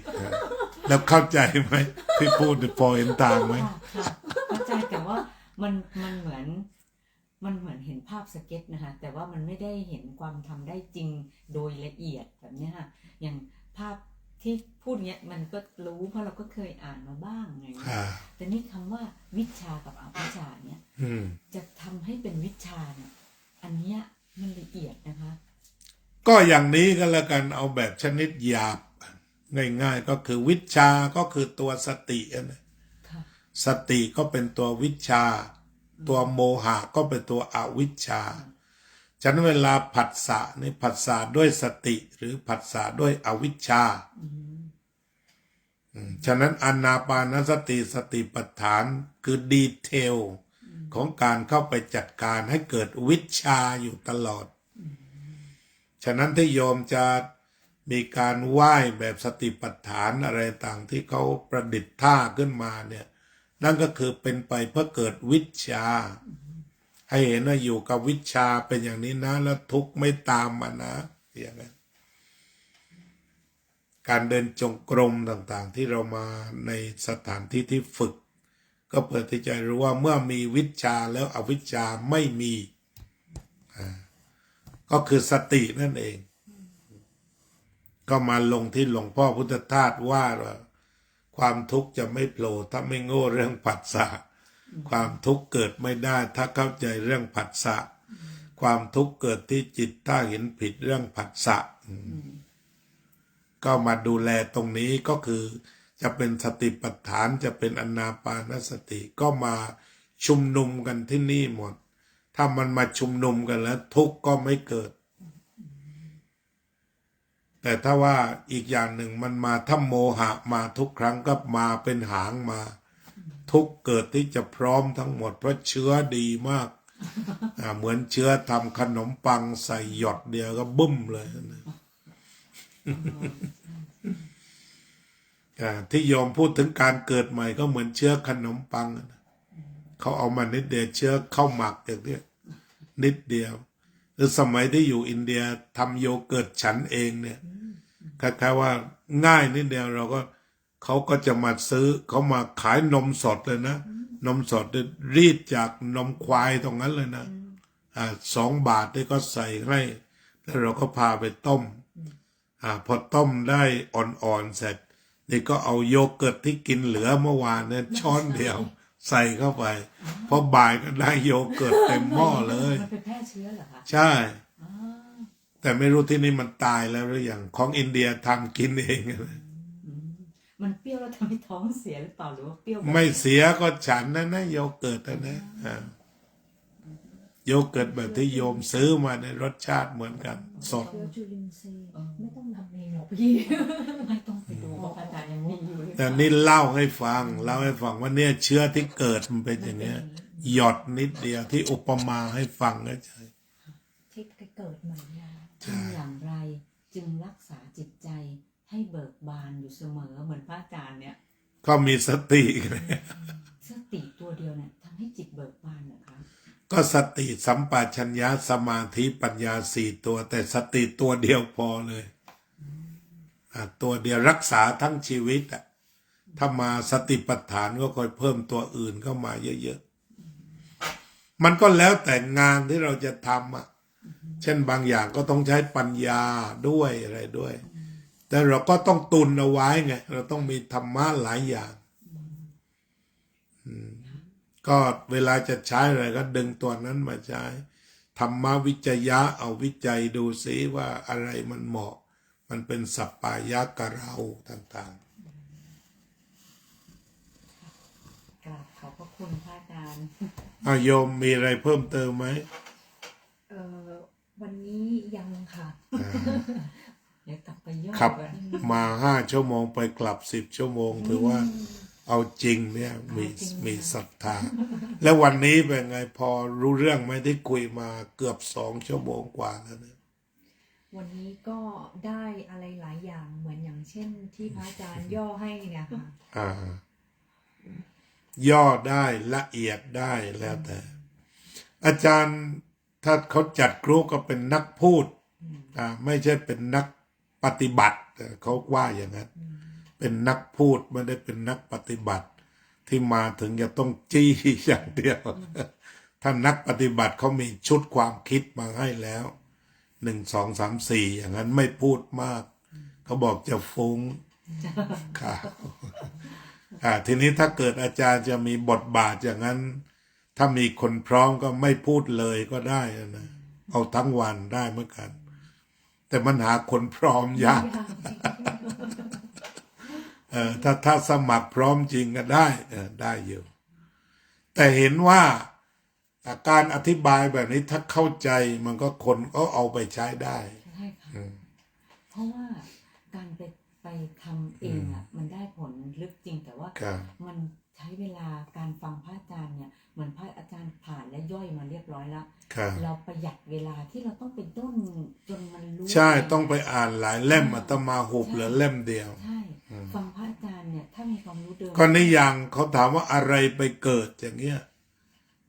อาตมาหลายอ่านมาหลายเล่มแล้วพูด2 นาทีโยมก็ได้แล้วไม่ต้องค้นทั้ง50 ปี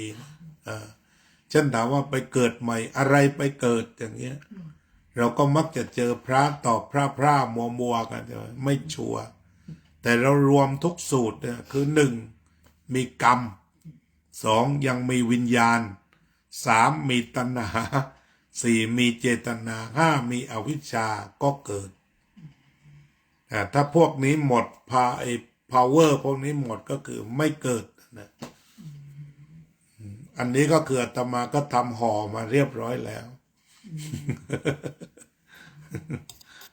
มันก็ไม่ง่ายนะที่ชีวิตหนึ่งอะ ไม่ได้ง่ายแต่ว่าให้รู้ถูกก่อนไงคือจากที่ว่าไม่รู้ก็ได้รู้บ้างคืออาตมาก็เป็นคนที่เป็นพระที่ผลิตความรู้ให้สังคมไงคือตอบโยมไงอย่างนั้นทีนี้ส่วนทำนานทำมากทำน้อยก็ไม่ว่ากันมันมีคำหนึ่งเรียกว่ายัตถาสติยัตถาพลังก็คือมีสติตามสติตามกำลังคืออาจารย์เอามาสอนแบบนี้ดีกว่าแจกตะกรุดแจกประหลัดขิกอะไรอย่างนั้นก็คือเป็นพระเหมือนกันแต่ว่าเลือกที่จะทำงานแบบนี้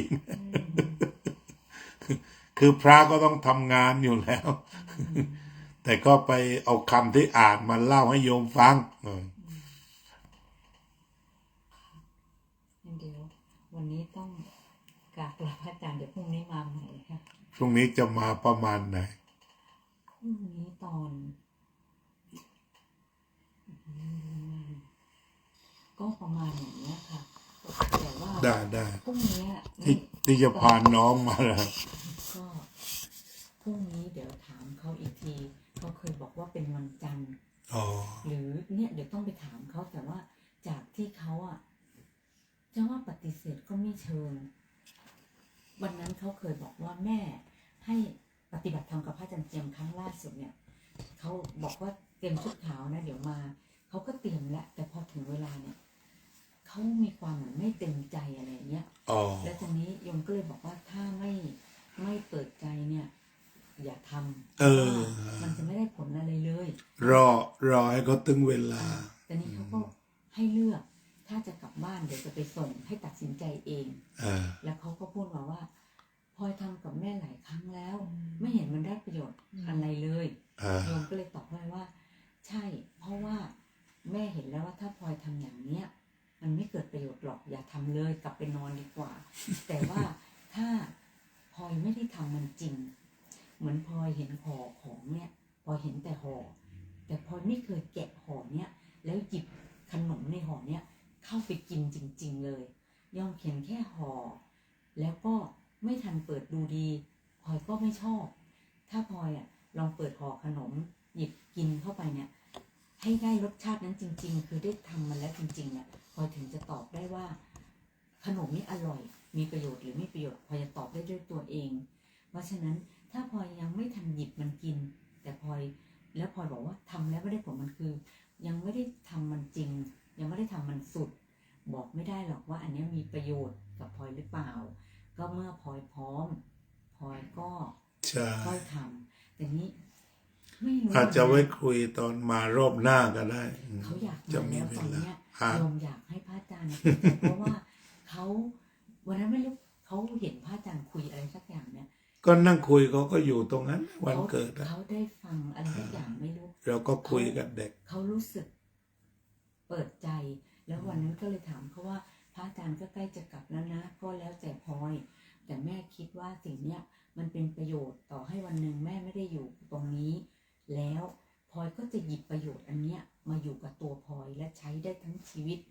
มันเป็นสิ่งมีประโยชน์จริงๆแต่แล้วแต่ลูกนะแต่การที่จะพบพระที่จะ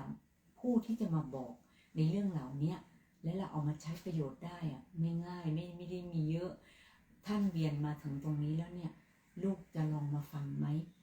เขาก็ถามว่าวันไหนดีละแม่เนี่ยพระอาจารย์เดี๋ยวก็จะงาน แล้วเดี๋ยวพระอาจารย์ก็จะกลับวันอาทิตย์ก็มีคนพานิมนต์ก็วันจันทร์ก็จะมีวันจันทร์แล้วก็มีวันพุธตอนเย็น เพราะว่าวันพุธตอนเย็นแม่ พรุ่งนี้ ไม่ได้ทำกับข้าวนะเดี๋ยวจะไปถามเขาพอดีวันนี้เขาปวดท้องไม่ได้ไปโรงเรียน ก็เลยจะถามว่าถ้าพร้อมแล้วลูกก็ลองมาถามอะไรที่ลูก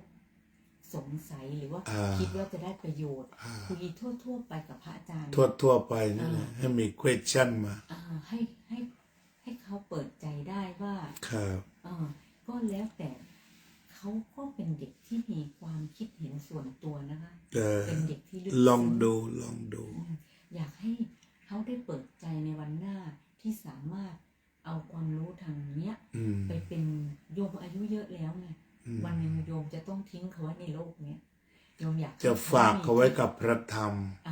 เพราะพระธรรมเป็นอมตะไม่มีวันตาย เขาติดขัดใดๆแล้วมันเป็นสัจธรรมความจริงให้เขา คือหมายความว่าพอเปิดวาบแล้วเขาก็ไปหาความรู้เอาเองในอนาคตเนี่ยเพียงแต่ว่าเขาได้เข้าทางนิดหน่อยว่ามันมีเรื่องธรรมะอยู่ในโลกนี้ แล้วต่อไปเขาก็จะหาเองเดินเองปฏิบัติเอง ถ้าเขามีความต้องการที่จะอยากรู้เอง เดี๋ยวเขาจะเจาะไปหา เขาเดินทางไปเองแสวงหาไปเอง ก็เดี๋ยวจะถามเขาวันนี้ว่าพรุ่งนี้กลับจากโรงเรียนมาเขากลับมา5 โมงก็ถ้าจะมารบกวนพระอาจารย์ตอนเย็นเนี่ยสมมติว่า5 โมงถึง6 โมงครึ่ง1 ทุ่มอะไรอย่างเงี้ยได้ถึง6 โมงเพราะเดี๋ยวเข้ารายการพิชช็อปแฟมิลี่6 โมงโยมก็เดี๋ยวจะถามให้เขากลับโรงเรียนเร็วหน่อยว่า4 โมงถึง6 โมงใช่ได้4 โมงกำลังดีค่ะงั้นเดี๋ยวถ้าเขาเปิดใจ4 ถึง 6โอเคได้ถ้าเขาเปิดใจโยมจะพามาพรุ่งนี้นะคะใช่ถ้ายังไม่เปิดก็ยังไม่ต้องมาเนาะเพราะว่าไม่เปิดใจมันจะเสียเวลาเอามาแผ่เมตตาร่วมกันปิดรายการสัพเพสัตตาสัตว์ทั้งหลายที่เป็นเพื่อนทุกข์เกิดแก่เจ็บตายด้วยกันทั้งหมดทั้งสิ้นอเวราโหนตุจงเป็นสุขเถิดอย่าได้มีเวรแก่กันและกันเลยอภัยยาปัชชาโหนตุจงเป็นสุขเถิดอย่าได้พยาบาทเบียดเบียนซึ่งกันและกันเลยอานิฆาโหนตุจงเป็นสุขเถิดอย่าได้มีความทุกข์กายทุกข์ใจเลยสุขีอัตตานังปริหะรันตุจงมีความสุขกายสุขใจ